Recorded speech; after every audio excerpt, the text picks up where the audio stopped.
Nous ne sommes que des esprits dans des corps, mais en fait, ce corps étant le seul vecteur par lequel on peut vivre l'intégralité de nos interactions au quotidien, tu peux pas ne pas choisir de prendre soin de ton corps. Je pense qu'il y a des gens qui considèrent que le sport c'est une punition. Ça demande quand même un gros travail sur les mentalités et les croyances limitantes pour arriver à ce que des gens qui n'ont pas eu ça en grandissant acceptent qu'il va falloir qu'ils changent leur vision sur eux-mêmes, sur leur corps, sur l'entraînement et sur ce que l'activité physique en général peut leur apporter de bien dans leur vie.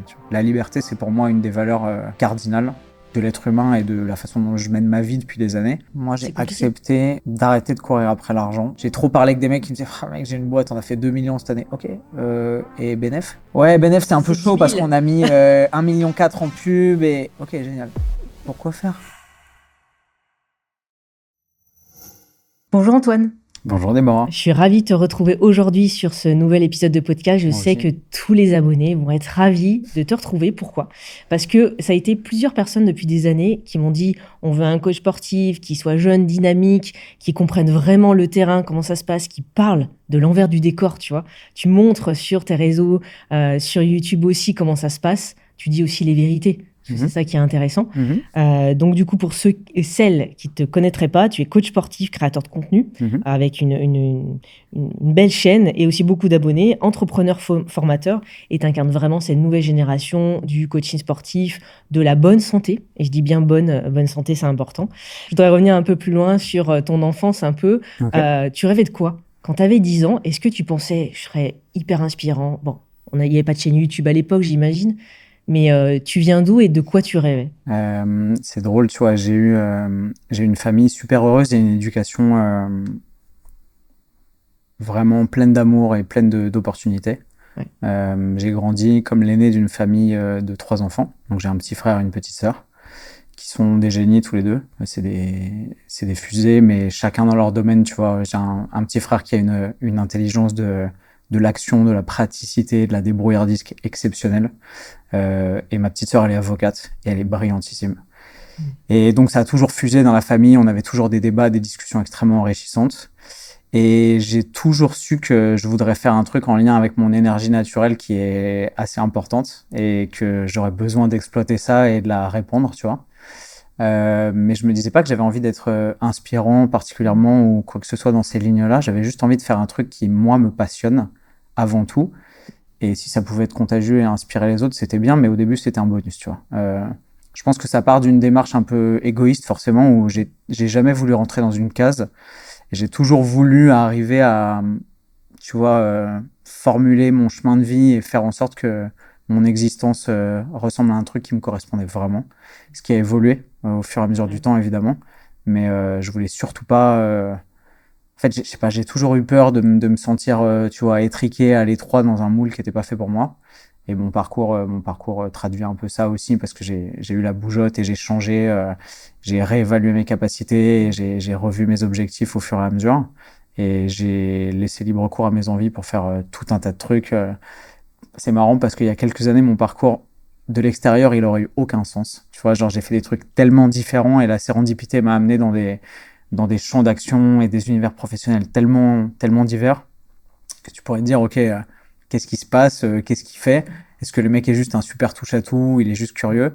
Et en fait, j'avais simplement envie de satisfaire différentes facettes de ma personnalité les unes après les autres pour créer un tout épanouissant. Et en fait, il est unique parce que c'est mon parcours comme le parcours de chacun, on est tous différents.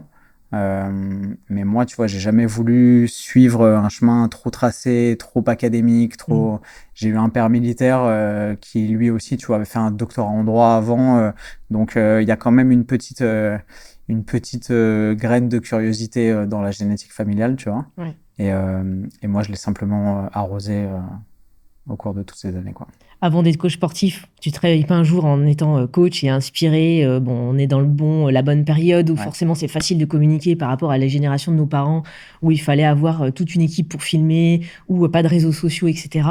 On a parlé du mannequinat, mais c'est quoi un peu les étapes phares de ton parcours pro qui t'ont amené justement à aujourd'hui ? J'aime bien les langues. Ouais. Tu vois, je suis très curieux. intellectuellement, je suis très, très, très, très curieux dès petit, tu vois. Je lis vite, je pose beaucoup de questions, je fais chier mes parents, je suis toujours pourquoi, tu sais, avec des couches de pourquoi successives sans arrêt. Et je m'intéresse à tout. Ma mère est une ancienne prof de français à Londres, donc le goût de la langue britannique qu'elle m'a transmis sans doute petit. J'adore les langues, j'adore l'art, j'adore le cinéma, donc je bouffe des films en anglais. Je trouve que les langues sont un vecteur incroyable de liberté et de communication évidemment, mais aussi de connexion avec les gens, tu vois.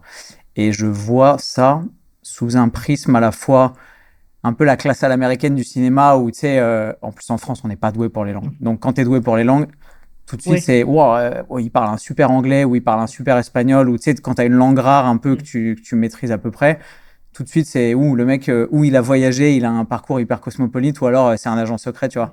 Ça m'a toujours fait kiffer, cette espèce de dualité de. Du coup, tu vas rajouter des atouts à un arsenal qui va être le plus discret, mais le plus développé possible pour t'enrichir et rajouter des couches de complexité à la personne que t'es. Je sais pas, ça m'a toujours intéressé. Et même quand je regardais, tu vois, des films qui m'inspiraient au cinéma ou des parcours d'acteurs qui avaient travaillé pour certains rôles, j'étais toujours subjugué par, tu vois, quand je vois un Vincent Cassel qui apprend le russe simplement pour jouer dans Les Promesses de l'Ombre et qui joue un mafieux russe à Londres et tout, je trouve ça juste génial. Et à cette époque-là, je me dis, ouais, ok, en fait, les langues, c'est vraiment mon truc. Je pense que je développe une facilité là-dessus. J'ai parlé très jeune. Et je sais pas, le langage, la musicalité tu vois, des différentes langues et aussi de la communication à l'oral, ça a toujours été mon truc. Et du coup, bah ouais, je m'oriente vite vers ça. Je sais pas trop comment partir, tu vois, j'ai aussi l'exigence de mes parents qui me disent, on est quand même 15 ans en arrière, peut-être même 20 ans, ouais. Ça commence à faire, et qui te disent ouais mais littéraire, tu vas rien faire avec un bac L et tout. Il n'y a pas débouché, t'es prof d'histoire. Donc je fais un bac S, je fais un bac SP maths en plus, ça m'emmerde, je suis mauvais, tu vois, je suis pas patient, je suis pas assez patient pour stacker les différents trucs, les barycentres, les équations différentielles et tout, ça me gave. J'aime bien la logique, tu vois, je suis très logique. J'aime bien les énigmes, j'aime bien les trucs comme ça, mais les maths, ça m'emmerde. Et les sciences dures, trop protocolaires, apprendre à faire des trucs avec des gradients, machin, ça me gonfle. Et donc, je vais jusqu'au bout de mon bac en maths. SP européenne, heureusement, tu vois, j'avais réussi à garder un pied un peu là-dedans. Et j'ai une grosse remise en question super difficile la dernière année. Tu vois, j'ai vécu mon année de terminale. Côté social et les gens que j'avais dans ma classe et les opportunités familiales et amicales que j'avais, incroyable. Mais juste le carcan de t'es en terminale et là t'es devant l'aiguillage et t'as le chef de gare qui tire le levier et il va falloir que tu partes dans une direction ou une autre et ce sera définitif, il n'y a pas de retour en arrière, tu montes dans le train et c'est ciao, ça me terrifiait. Et je savais pas du tout sur quoi je voulais partir, tu vois. C'est l'époque de Nip Tuck, c'est des chirurgiens à Miami, ils sont beaux gosses, ils tchatchent des nanas qui sont incroyables, ils roulent dans des caisses de fous et tout. Et moi, j'aime quand même la science, je suis pas trop mauvais, tu vois. Je me dis, pourquoi je ferais pas médecin? Il y a un côté, tu vois, aider les gens, sciences profondes, anatomie, passion pour le corps aussi, qui est un vrai truc. Je me dis why not, mais en même temps je me dis attends, voir que des malades toute la journée, ça risque d'être hyper anxiogène. Est-ce que humainement j'ai la capacité émotionnelle d'encaisser ça, tu vois? Je sais pas, c'est des études hyper longues, hyper exigeantes. Moi j'ai la bougeotte, tu vois, j'ai envie d'action, j'ai envie de voyage, j'ai envie de faire des trucs, je me vois pas forcément, je vois mes potes, j'ai beaucoup de fils de médecins dans l'école où je suis, de fils de pharmaciens et tout, qui eux partent sur l'autoroute du kiff pour aller se faire 6 ans l'internat machin et tout, et je suis là, je suis pas sûr que ça me convienne, tu vois, et je sais pas, en terminale je suis complètement perdu. Donc évidemment je fais le choix de ne pas choisir et je prends le truc le plus large. J'ai la petite lucidité de comprendre que si je pars à la fac je vais me noyer parce que je suis, en fait, si j'ai pas quand même, tu vois, un socle et un cadre, un univers qui a avec un cadre qui me pose des limites, je sais que je vais jamais bosser, je vais procrastiner à mort et je vais rien foutre. Donc je me dis, qu'est-ce que je fais? J'hésite à partir en lycée militaire, en prépa à ce moment-là, tu vois. J'ai quand même l'appel de l'action, de la vie militaire et tout du côté de mon père ça me chatouille, tu vois. J'ai envie. Tes mouvements aussi. Ouais. Et puis j'ai besoin d'action, tu vois. J'ai besoin de faire du sport, j'ai besoin de m'entraîner et tout. Et que je vois tu vois, en terminale, t'as des élèves qui viennent te présenter leur parcours et tout. Et je vois la tronche des gens qui sont, tu sais, on les appelait les taupins à l'époque, tu vois, en prépa maths et tout. Je me dis, ils sont tout blancs, ils sont tout maigres, ils sont voûtés. C'est un peu les geeks dans le web, comme pareil, ça et tout. Et tu sais, t'es là, tu dis, wow, attends, ça, c'est l'élite de la nation. Ça, c'est censé m'inspirer pour la personne que je veux devenir dans les 5, 10, 15 prochaines années. Il y a une grosse dissonance cognitive, tu vois. Il y a un truc je me dis, attends, si t'es aussi excellent que ça, comment tu peux négliger un pan fondamental de ta vie, qui est ta santé physique, ton épanouissement et vraiment la personne que tu es, au détriment de cette simple conscience. Je trouve qu'on est en plein dans la dualité corps-esprit, où tu vois, on est des purs esprits, il faut se bourrer le crâne avec des trucs et tout. Et tu vois les gens qui t'enseignent cette dynamique-là et aussi cette méta de vie, et ils sont en surpoids, ils fument, il n'y a rien qui va, tu vois. Ils sont pas en bonne santé, ils ont les certes jusque-là, ils ont le teint blafard, et tu te dis, mais attends, c'est ça les modèles qu'on me propose dans l'éducation nationale, tu vois. Alors, pas tous, j'avais des profs qui étaient ultra inspirants, plein de vie, tu vois, qui regorgeaient de dynamisme et qui avaient le feu sacré et qui transmettaient ça, mais il n'y en avait pas beaucoup. Et je me dis, ouais, c'est compliqué, tu vois. Donc, je fais le choix de ne rien choisir et je pars en prépa BL, qui est une prépa lettres et sciences sociales, tu vois. Donc, pour continuer à exploiter un peu le peu d'atouts que j'ai, où il y a beaucoup de langues, il y a un peu de la socio, de l'économie, machin, il y a pas mal de littérature, il y a de la philo, et il y a quand même des maths et un peu de sciences dures.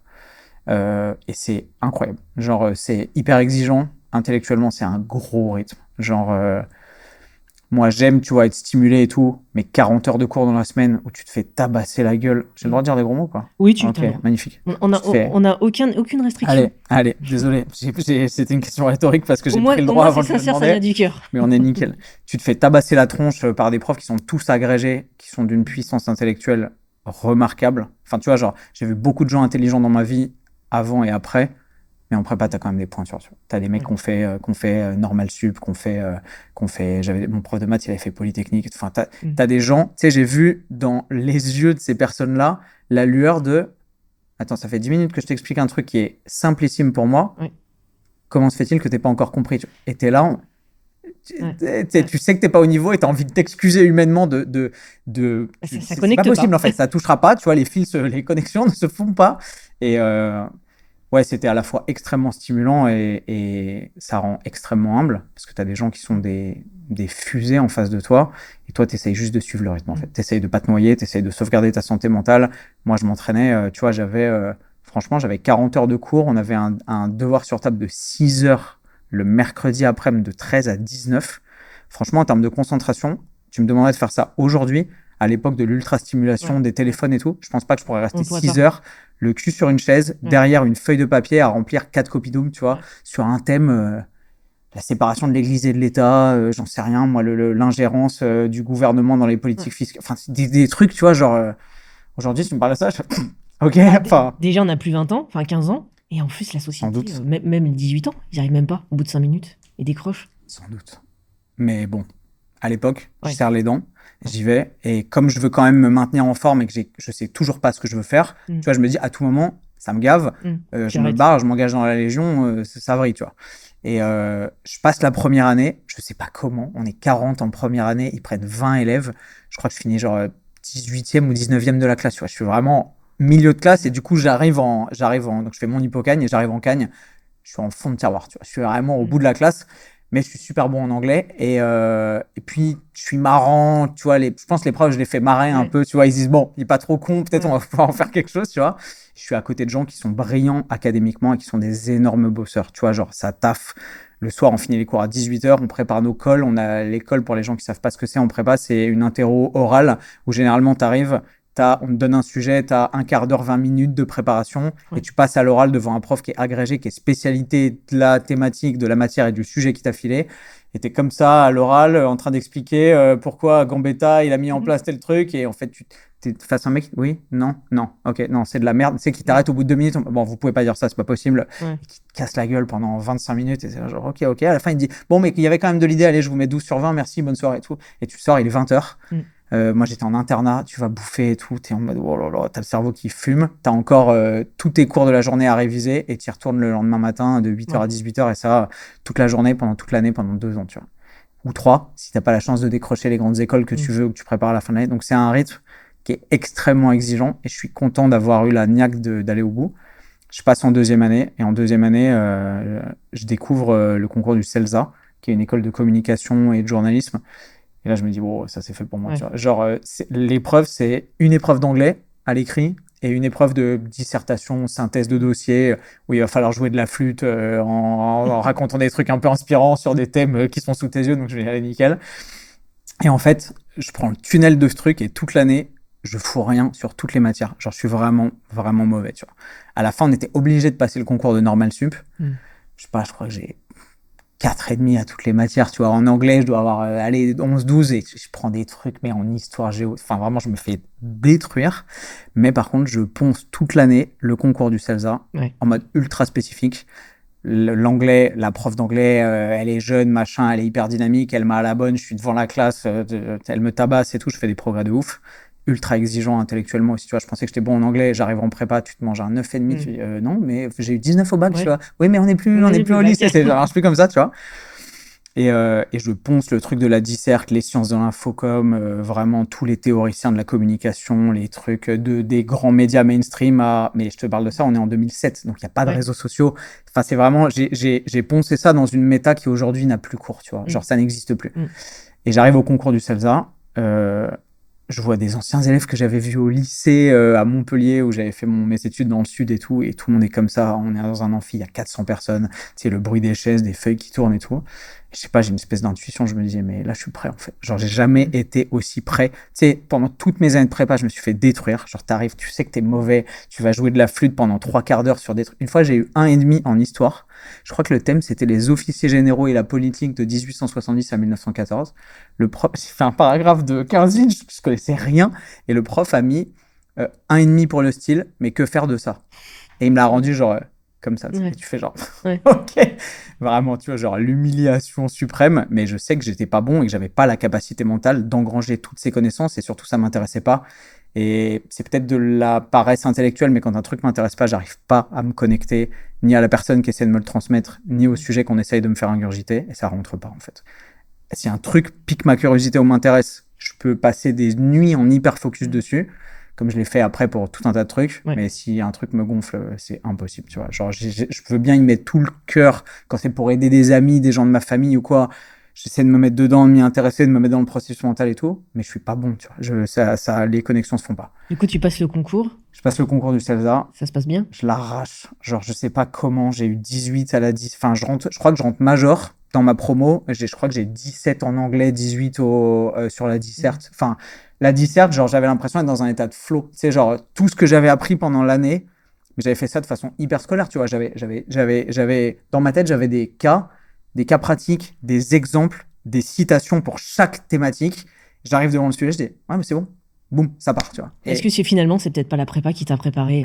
Si, c'est les méthodes de travail et tout, mais je suis content d'avoir réussi à optimiser mon processus de pensée pendant cette dernière année pour juste être accepté d'être vu comme un cancre sur tout le reste, par toute la classe, tous les profs et tout, où j'étais vraiment mauvais, mais de m'hyper spécialiser sur ce sur quoi je voulais partir, et je tabasse tout, tu vois. Et quand j'ai eu le concours, ils sont venus me voir après, tu sais, on reprenait nos affaires à l'internat et tout, ils sont venus me voir en mode...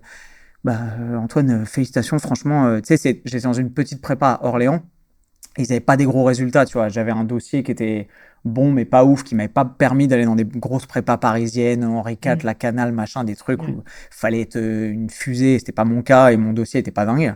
Et à Orléans, tu vois, ils ont dû avoir, je crois qu'il y a eu 2 sous-admissibles à l'ENS cette année, il y a des gens qui ont chopé Sciences Po et tout, mais genre, et en fait, en termes de résultats, et j'étais en pole position quasiment, tu vois. Le CELSA, ils avaient eu personne depuis 10 ans.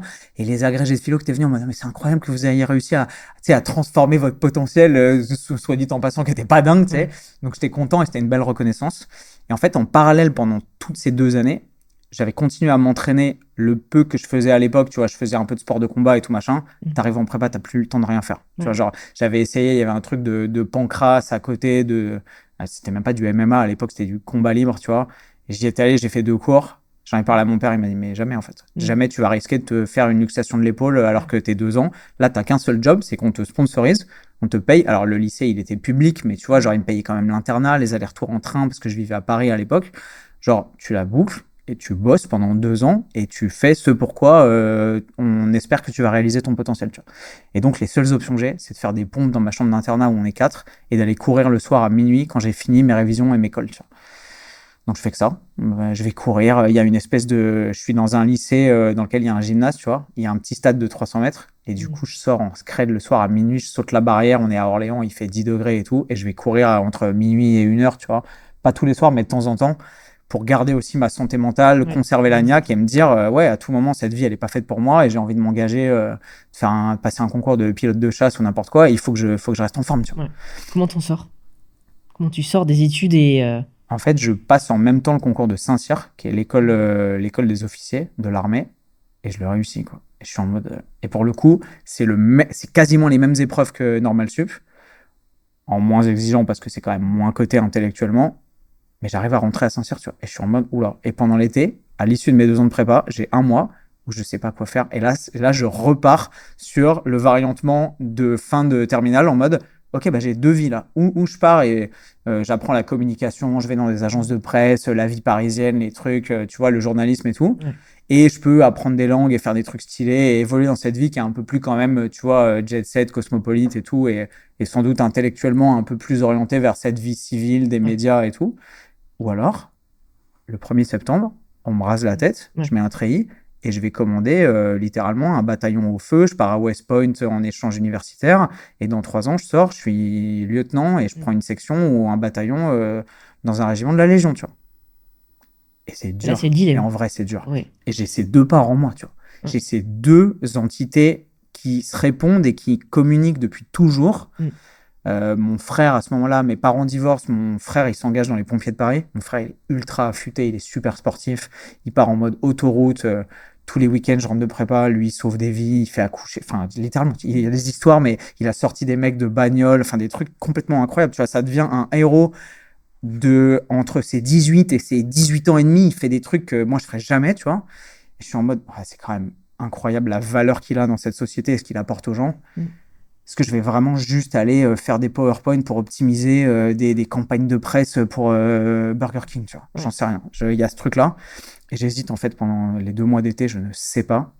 Et mon père, à ce moment-là, me donne un conseil qui est incroyable. Et je suis content de l'avoir écouté aujourd'hui, tu vois. Il me dit, écoute, même si je suis militaire et que, évidemment, j'aurais une fierté immense. En plus, mon père n'a pas pu faire Saint-Cyr parce que il avait passé son doctorat en droit et tout. Et il était trop vieux pour repasser par la case. C'est un peu la voie royale, tu vois. Tu passes Saint-Cyr, après ton avancement, tu finis général si tu fais pas trop de conneries pendant ta carrière et tout. Et mon père, il a dû faire une école de gendarmerie, repasser des trucs en interne, l'école de guerre et tout machin. Donc, voir son fils qui était un peu paumé en terminale rentrer par la voie royale et pouvoir accéder à une carrière comme ça, il était évidemment potentiellement fier que je fasse ça, mais il m'a pas influencé, il a été trop bien et trop ouvert et il m'a dit, objectivement, ton diplôme du CELSA, qui est une école incroyable, je sais pas comment c'est coté aujourd'hui, mais à l'époque, c'était top one, c'était devant Sciences Po et tout, tu vois, c'était incroyable. Il me dit, bah, tu vas apprendre des trucs et surtout, tu vas avoir une carte de visite et juste le macaron de ce diplôme qui a un poids énorme, qui te permettra, si tu veux revenir dans la vie militaire, de le faire. Via des concours passerelles, machin, mais tu pourras toujours, tu auras un bac plus 5 super coté dans le milieu civil.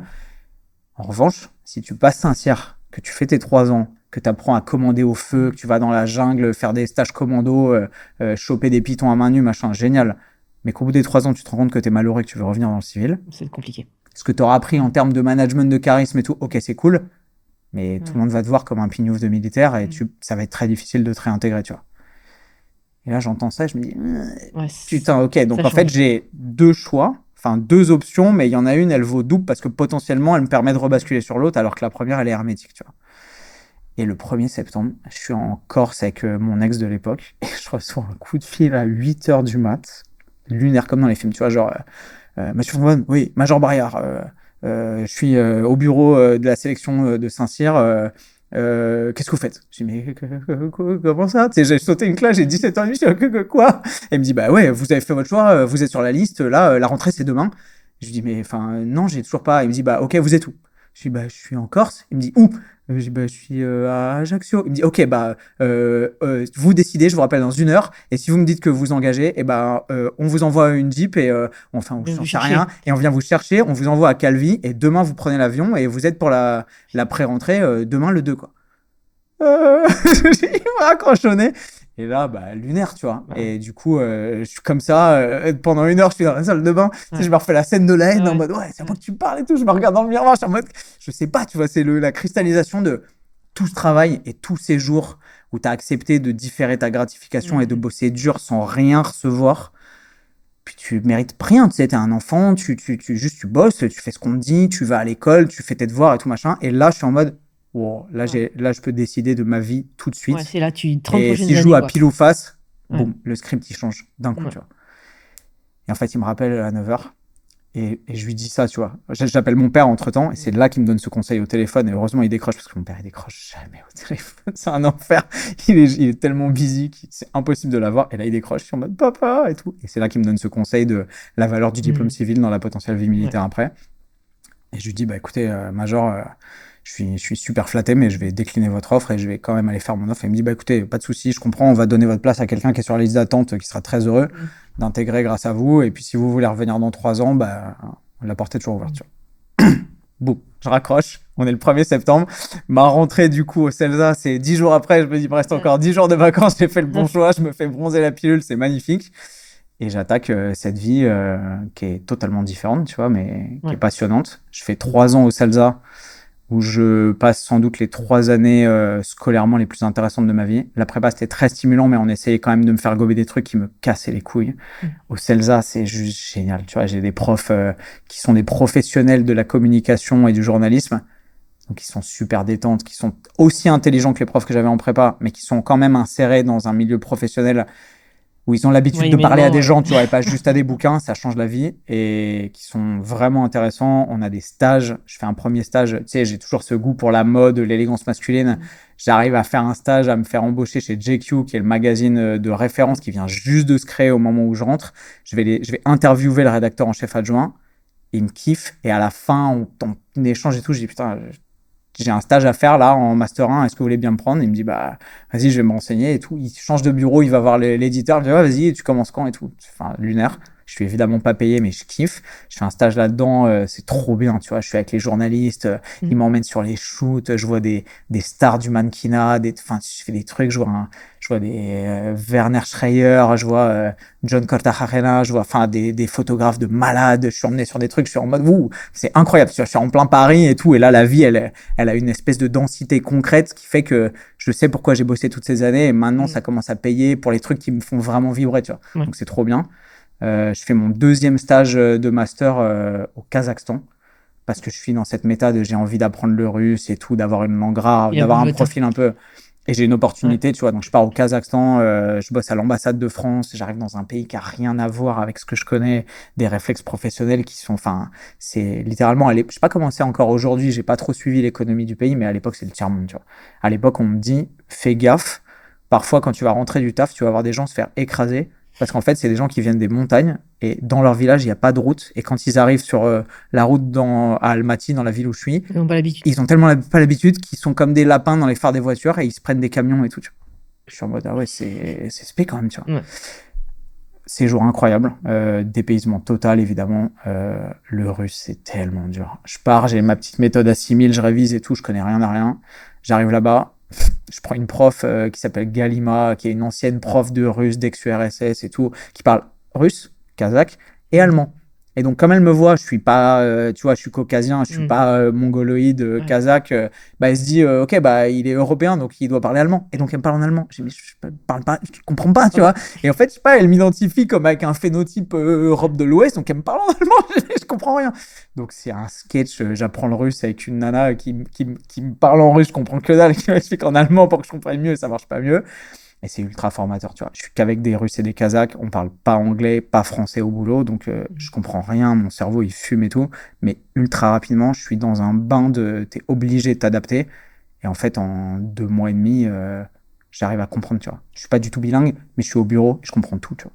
J'entends les conversations à 3-4 mètres, les gens qui décrochent au téléphone, et mon cerveau il s'enclenche à chaque fois, et je suis en mode, wow, c'est surpuissant, tu vois. C'est grâce à ça aussi que tu as été un peu l'icône d'une certaine marque? Non? De vêtements? Quand je dis un peu mannequinat, non? Non, tu penses à quelle marque? Je l'ai plus en tête. T'as fait pas mal de vidéos là-dessus. J'ai perdu le nom. Parce que j'ai bossé pour pas mal de marques après coup, mais ben, je vais t'en parler si tu veux, mais je finis ça. Master 2, je fais là je bascule, en fait le journalisme c'est trop bien. Je vais faire copain-copain avec les gens qui sont dans la filière journaliste parce que moi je suis en magistère. Et du coup, je chope un contrat pro en journalisme. Donc, je bosse pour le mensuel de l'équipe qui s'appelle Sport et Style à l'époque. Meilleure année de ma vie. Je suis à Boulogne. Je vais interviewer des Jean Galfione, des coachs, des Jean-Marc Mormec. Enfin, c'est incroyable. Mais ça, tu vois, ça t'a servi pour aujourd'hui. Enfin, ceux qui vont découvrir. C'est ça qui est drôle. C'est pour ça que je t'amène à décrire tout ça. Non, mais t'as raison. Et merci beaucoup parce que c'est trop drôle. Les gens, après, quand je suis arrivé sur les réseaux et tout, me disent, ah, mais t'as fait journaliste. En fait, tu t'es perdu. Ça sert à quoi? Tu t'es pas journaliste? Mais en fait, tout ce que j'ai appris dans ce monde-là, depuis les tout débuts jusqu'à maintenant, m'a servi à cristalliser tous les savoir-faire et tous les skills que j'ai et que je maîtrise aujourd'hui, qui sont plus du tout un effort, et à incarner la personne que je suis devenue, tu vois. Bien sûr. Donc, tout a servi. C'est pour ça que j'aime amener l'histoire. En fait, même nos échecs, on dit les échecs pas. Aux États-Unis, c'est tu prends une boîte, tu la loupes, tu recommences, etc. Trop cool. Non, mais on se divorce, on fait la fête, ok. Tu vois, nous, on a l'opposé de ça.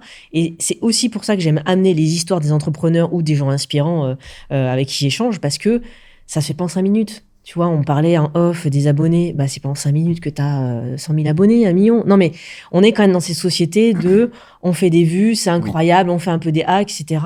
Et c'est comme la santé, parce qu'on va y venir après. Moi, j'aime bien parler de prévention. Si ton corps, il est bien aujourd'hui, c'est que tous les jours, tu te fais chier à faire des trucs. Des fois, tu n'as peut-être pas envie, mais tu y vas. Regarde, tu disais, pendant mes études, je sortais de ça, j'allais courir, j'avais pas le droit. Qui le fait? Il y a peut-être 1%. Là-bas, j'étais tout seul. Ah oui. Et c'est marrant, mais ça cultivait en moi une espèce de... T'es tout seul et t'es sur la bonne voie, tu vois. Et mon père m'a toujours dit un truc que j'oublierai jamais. Il m'a toujours dit, quand tu te poses la question, il vaut toujours mieux avoir tort tout seul que raison avec les autres. Et c'était marrant parce que je me disais, est-ce que j'ai tort là? Tu sais, la décision, elle est difficile à prendre. Tu sais, t'es en mode, il est minuit, je suis éclaté, on est mercredi, je viens de me manger un devoir sur table de 6 heures. Est-ce que une séance de sport dans le froid sous la pluie à Orléans, là, ça va changer ma vie? Non. Est-ce que je ferais pas mieux d'aller dormir et de récupérer les points de vie que j'ai perdus parce que j'ai pris des tartes dans la tronche toute la semaine avec des cours où je comprends rien, plutôt que d'aller me mettre dans le froid et me maltraiter, entre guillemets. Et l'arbitrage, il est parfois très difficile, tu vois. Ouais. Et je suis pas allé à chaque fois. Parfois, je me disais, ouais, non, j'ai trop besoin de sommeil, je vais dormir, tant pis, je m'entraînerai demain, tu vois. Mais la plupart du temps, j'ai quand même choisi cette voie-là. Et quand t'es sous la pluie en train de courir tout seul et tout machin, c'est un peu une image d'Épinal, mais tu vois, tu te dis, au début, tu te dis, mais je suis vraiment con de faire ça, pourquoi je fais ça? Et quand t'as fini, tu dis, ok, j'avais raison. Ouais. Mais il a fallu que j'aille au bout pour savoir que j'avais raison. Et quand tu franchis la barrière, quand tu sautes le portail où t'as pas le droit d'aller sur le stade du lycée, où t'esquives le vigile qui fait ses tours et tout machin, tu te dis, il y a un truc qui va pas là, j'ai peut-être tort tout seul là. Mais tu sais, on peut faire le parallèle avec l'entrepreneuriat, alors quel que soit le domaine. Il y en a qui testent 1 an, puis tu dis ça, c'est chiant. Putain, c'est pas la liberté que j'imaginais. Tu vois, j'ai fait une story il y a pas longtemps, on dit, ah mais en fait t'as 2 business, putain mais c'est compliqué. Puis tu fais pas 30 heures. Bah ouais. Et tu vois, entre les études et ceux que tu dois avoir en accompagnement, c'est pareil. Il y en a, j'imagine 80% doivent s'arrêter en disant, ah putain c'est trop compliqué. Ouais. Ah mais moi je veux que ça soit fait en 6 mois. Je veux ton physique en 6 mois. Ouais. Il y avait cette phrase qui dit overnight success 10 years. C'est genre quand t'as l'impression qu'un mec vient de popper ou une nana vient de sortir et c'est en mode voilà, la nouvelle icône, ça fait 3 mois que tout le monde parle. Mais en fait, ça fait 10 ans que... Généralement, tu vois. Alors aujourd'hui, j'ai l'impression qu'il y a quand même, notamment grâce au réseau, des réussites un peu plus fulgurantes. Et franchement, je tire mon chapeau à ces gens qui arrivent à assimiler tous les codes, à comprendre exactement le fonctionnement des mécaniques sociales et notamment des réseaux, de la communication pour arriver à les cristalliser dans un truc qui est généralement ultra niché et qui performe à toute vitesse. Mais je me dis qu'il y a aussi, même si on le voit pas, la partie immergée de l'iceberg qui fait que ça fait 10 ans, en fait, ils sont nés avec un téléphone. Tu vois, genre moi, j'ai passé littéralement un master de communication de la meilleure école de communication de France à l'époque. Pas une seule fois, j'ai eu le diplôme en 2012, pas une seule fois on m'a parlé en cours d'Instagram, Twitter n'existait même pas. Enfin, c'était les pages Facebook à l'époque et encore, on n'avait même pas de cours sur l'optimisation des stratégies de communication là-dessus, tu vois. Donc aujourd'hui, les gens qui performent et qui sont nés en 2000, en 2005 même, en fait, ils sont nés avec ça. Et peut-être qu'on ne le voit pas, mais même si ça a l'air de rien, parce que les parents sont là, ouais, t'es encore collé sur ton téléphone, bah sans doute que s'ils arrivent à avoir l'intelligence critique de prendre de la distance par rapport à ce qu'ils sont en train de faire, en fait, ça fait 10 ou 15 ans qu'ils sont en train d'engranger de la data, des façons de faire, des habitudes, etc., pour apprendre à optimiser des stratégies de communication, de l'intervention en ligne, etc. Et quand ils disent, ah bah, j'ai trouvé ce que je veux faire, je veux que ce soit ça, bram, juste ils uploadent ça dans le drive et ça part. Et t'as des mecs, des nanas qui pètent en 3 mois, qui arrivent à des communautés exceptionnelles, juste parce qu'ils ont tout compris et qu'ils ont déjà tous les codes. que toi, tu as dû apprendre comme un boomer à 28 ans, tu vois. Donc, ouais, je suis un peu plus vieille que toi, donc oui, je vois très bien. Il a fallu tout réapprendre. On allait faire des recherches à la bibliothèque, donc forcément, c'était compliqué. Non, mais... Oui, tu vois, genre, c'est triste, mais j'avais bien les bibliothèques, même si j'avais du mal à me concentrer, mais j'ai pas refoutu les pieds dans une bibliothèque depuis... Mais tu vas plus faire de recherche en bibliothèque, même pour un exposé, pour ce que tu veux. Ouais, depuis mon master, donc, je pense. On est vraiment dans une période où on se dit, tiens, est-ce que ça va pas trop loin, tu sais, notamment avec l'IA? Est-ce que finalement on va pas être remplacé? Enfin, tu vois, j'entends tous les jours, tout le temps. Est-ce que finalement les gosses de maintenant, ils seront plus attentifs, ils seront peut-être plus malades qu'avant? Je vais focuser sur la santé parce que c'est vraiment ton expertise là-dessus. Tu vois certainement des jeunes créateurs qui excellent, comme tu le dis. Mais est-ce que finalement ils ont tout compris ou il y a aussi des points un peu plus négatifs? C'est quoi ton constat là-dessus? Je pense que chaque génération a une espèce de préscience qui lui est propre, tu vois. Ça fait très vieux con de dire ça, je me rends compte en le disant, mais c'est la réalité, tu vois. La génération de nos parents avait des illuminations que leurs parents avant eux n'avaient pas. Et on fait des trucs, tu vois. Moi, mon père, il passait un doctorat en droit, et en parallèle, il chantait dans les cabarets, tu vois. Et ses parents qui étaient dentistes, ils disaient, mais pourquoi tu fais ça? T'es un hippie. Mais juste parce qu'il avait envie de cultiver cette double identité et de s'épanouir en tant que personne. Et mon père, c'est un orateur incroyable. Quand il plaidait, quand il était avocat, il faisait des trucs de malade. Maintenant, il est président de la SPA. Quand il va sur le plateau de BFM, qu'il ouvre la bouche, tout le monde est là, genre...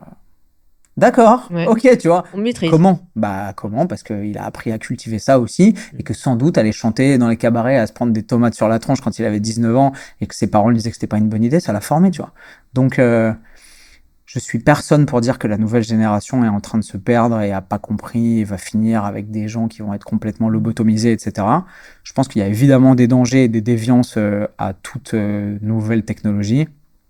Je sais plus si c'est Rabelais, je crois que c'est Rabelais. Il me semble que j'hésite entre Rabelais et Montaigne, on s'en fout, mais qui disait, je crois que c'est Rabelais, science sans conscience n'est que ruine de l'âme, mais c'est un peu ça, tu vois. Moi, j'essaie toujours de garder cette distance critique par rapport à ce qu'on fait, parce que ça me terrifie de voir qu'on perd nos libertés. La liberté, c'est pour moi une des valeurs cardinales de l'être humain et de la façon dont je mène ma vie depuis des années. Et du coup, l'aliénation par la technologie et l'espèce de fil à la patte de on utilise un truc qui est censé nous aider dans nos vies et au final on devient esclave de ce qu'on fait au quotidien, genre le smartphone, ça me terrifie. Je sais que j'ai aussi une base de comportement potentiellement addictif parce que je suis impulsif sur certains trucs et que bizarrement quand on te met dans le creux de la main une technologie qui est suroptimisée depuis des années avec des itérations successives pour être la plus addictive comportementalement possible, faut pas se demander pourquoi on passe tous 5 heures par jour sur nos téléphones, tu vois. Donc, je sais pas si les nouvelles générations courent à leur perte et tout. Sans doute pas. Je vois des jeunes qui ont... Enfin, moi-même, je bosse avec des freelances qui ont 20 ans, 22 ans parfois. Tu vois, je me tais, tu vois. Je dis, OK, vas-y, explique-moi. Et je me pose et je prends un petit crayon, je suis derrière mon Mac, j'écris et tout. Et juste, je prends des masterclass dans la tronche... quasiment avec la même pertinence que quand j'étais assis et que j'écoutais un agrégé de philo de 60 ans me raconter Kant et tu vois, Schopenhauer, vraiment. Donc je pense que c'est pas parce qu'ils sont plus jeunes qu'ils sont débiles déjà, très clairement. Il y a des gens extrêmement intelligents, il y en aura toujours et on peut apprendre de tout le monde. Et c'est pas parce qu'ils ont pas le même socle, tu vois, éducatif et peut-être comportemental et rationnel dans lequel nous, on a dû évoluer, tu vois, aller à l'école et à la fac et machin et trucs et en prépa et tout, qu'ils n'ont pas un potentiel incroyable pour faire naître des nouvelles solutions, des nouvelles idées, des nouveaux concepts et des nouvelles façons même d'envisager la vie et de la vivre qui vont révolutionner la façon dont l'être humain va évoluer dans les années à venir. Donc, je trouve ça très inspirant. Évidemment, comme tout mec de 35 ans, quand je suis dans le métro ou dans la rue et que je vois des mômes qui se cognent dans des poteaux parce qu'ils sont comme ça sur leur téléphone. J'allais venir. Tu vois, je pense un peu comme un con. Je fais, ouais, ok, nous, quand on avait leur âge, on se faisait des croûtes sur les genoux parce qu'on faisait du skateboard dans la rue et qu'on jouait au foot 5 heures le soir en sortant de notre classe de CP. Donc ouais, j'ai un peu de nostalgie pour ça. Et je pense que si j'ai des enfants quand j'en aurai, je vais être un peu dur avec le téléphone, tu vois, sans doute. Parce que je vois assez peu de mômes qui sont vraiment en bonne santé physique et mentale et qui sont athlétiques ou qui commencent à développer un potentiel athlétique ou juste à s'épanouir un peu avec leur corps et qui sont scotchés sur leur tel ou sur un écran d'iPad. J'en vois pas, tu vois. Donc je pense qu'il y a quand même un gros truc là-dessus. mais tu peux pas empêcher les enfants de vivre avec leur génération, et de toute façon, tu feras pas barrière à ça, même si t'es dans une communauté mormone, tu vois. Donc, Non, on peut pas empêcher, mais c'est le parallèle. Et du coup, ça fait longtemps que je me pose la question. Je me suis dit, tiens, avec toi, c'est l'occasion, parce que tu as un autre regard que le mien avec une autre communauté. ouais. C'est effectivement, est-ce que notre corps va évoluer aussi vite que ces nouvelles intelligences? Est-ce que finalement, on va pas être en décalage? Tu sais, je donne toujours l'exemple, et ça fait rire tout le monde. Si notre arrière-grand-mère, on lui donnait un McDo, je suis sûr qu'elle aurait été malade. En fait, finalement, nous, on le digère. Enfin, attention, quand je dis digérer, en apparence. Tu vois, ces exemples-là, est-ce que finalement notre corps est pas encore le chasseur-cueilleur? C'est aussi un peu des tendances à la mode où on en parle, de manger paléo, etc. Bon, tu vas en parler. Mais je ne sais pas si on évolue aussi vite. Enfin, pas aussi vite qu'Elon. Ça, c'est sûr, je pense qu'il va beaucoup plus vite que tout le monde. Mais est-ce que notre corps va suivre? Ça, c'est une bonne question. C'est marrant cet argument rhétorique de l'appel à la nature. Tu sais, comme quoi le mythe du bon sauvage de Rousseau, où on est censé ne pas trop s'écarter de nos valeurs primaires, et ce qui est la vie belle et bonne selon Sénèque reste dans cette connexion profonde à la nature et la non-dénaturalisation de nos pratiques au quotidien. Je suis pas sûr. Je sais pas.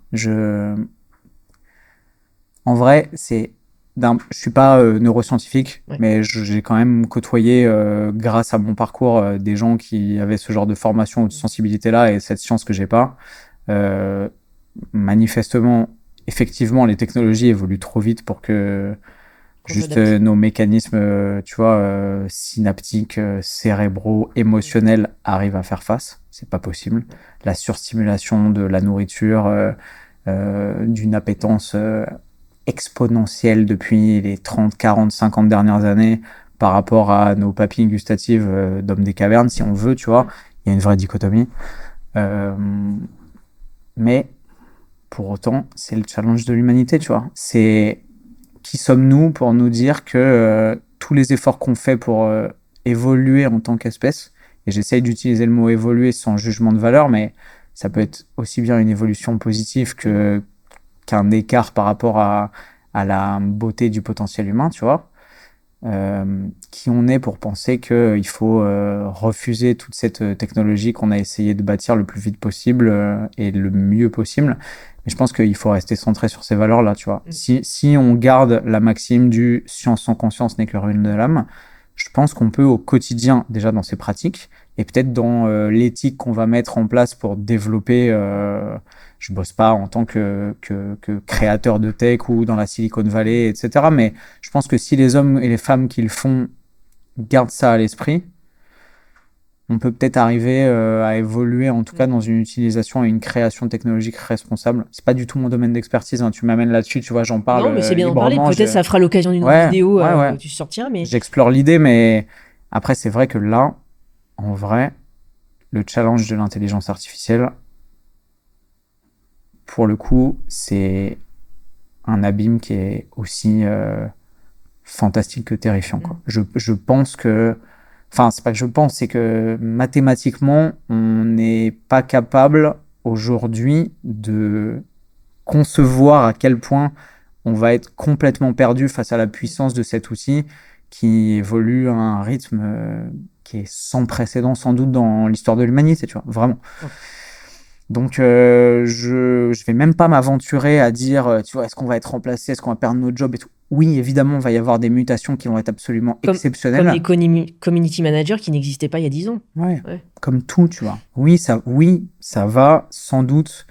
Pourquoi j'ai shapé en tête, je suis une vraie Mia Fry, mais ça va reformuler en tout cas, et ouais, chambouler forcément l'ordre du monde. Dans quelle dimension, avec quels enjeux et tout. Je suis pas la meilleure personne placée pour le savoir et le formuler, mais ça m'inquiète pas, en tout cas, tu vois, genre oui, parce que tu vas évoluer et tu vas prendre le train en marche. Enfin, tu l'as déjà pris. J'ai eu un expert en radiologie qui disait que grâce à l'IA, ils vont pallier à la pénurie des radiologues, parce que c'est comme les médecins, il y en a plus. Donc en fait, si ça nous aide et finalement le mec a un diagnostic plutôt qu'il ait une crise cardiaque dans l'heure, non mais tu vois, c'est comme les montres. Là, j'ai vu un reportage, un gars qui avait une... Alors, je sais plus le terme exact, hein, les gens qui nous écouteront me pardonneront, mais une défibrillation, je sais pas, il y avait une anomalie dans son cœur. L'Apple Watch lui a dit, il y a un truc, va faire des examens, tu vois. Et là, tu te dis, bah, merci à qui? finalement. Ouais. Donc je pense qu'il y a des bonnes choses. Je suis comme toi, je me dis toujours, je vois toujours le verre à moitié rempli en me disant, il y aura des bonnes choses, mais oui, il faut être mutable. Et si on n'est pas comme ça, c'est sûr que... Et tu as des jeunes générations qui disent, oh, c'est chiant, c'est machin, ou des vieux, et l'inverse. Hein. Et en tant qu'acteur du web, nous, on est obligés de continuellement faire évoluer tout ça, quoi. Je voudrais parler, je fais le petit pont sur Brian Johnson. Qu'est-ce que tu en penses? Est-ce que c'est un génie ou c'est un taré?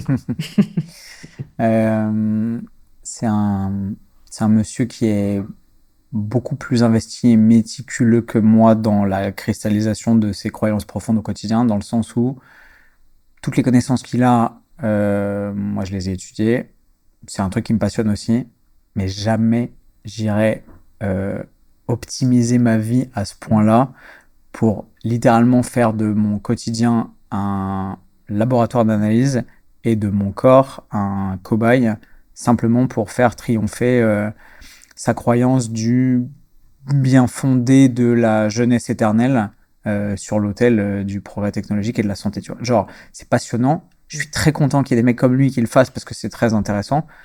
Mais pour moi, c'est complètement décorrélé de ce qu'est l'équilibre de vie et de comment j'ai envie de vivre la mienne. Mais je le juge pas, tu vois. C'est-à-dire que je suis pas là en mode, mais il est malade, c'est un truc de ouf, comment on peut faire un truc comme ça? Non, si c'est sa poursuite de vie, si c'est son ikigai, si c'est le truc dans lequel il a envie de mettre toute son énergie vitale et la trace qu'il a envie de laisser derrière lui et ce qu'il a envie d'offrir au monde, génial, génial, tu vois. Par contre, en pratique, faut s'accrocher, tu vois. Oui, alors déjà financièrement, on pourrait pas tenir. Voilà, là, le débat peut s'arrêter là. Tu vois, déjà, j'ai pas 2 millions d'euros à mettre dans mon hygiène de vie au quotidien, clairement pas. Déjà ça. Et puis le rythme qui est infernal. C'est-à-dire qu'il a créé sa petite prison. Alors ça va servir très certainement. Hein. On serait peut-être ravis de savoir que demain, il y a une molécule qui nous fait ralentir de 10 ans ou gagner 10 ans. Mais encore une fois, je suis toujours à cet exemple parce que c'est un peu ce qui m'a mené dans ma vie. C'est est-ce que vraiment c'est en adéquation déjà avec toi-même? Parce que nous, c'est peut-être pas notre motivation de faire ça. Et est-ce que finalement, notre corps actuel, moi, tu vois, c'est les années 80, est-ce que finalement, ça correspond aussi avec mon métabolisme? Des fois, il y a des choses un peu philosophiques que je me pose, je suis un peu comme toi, mais moins hyperactive, mais un peu hyperactive dans le cerveau.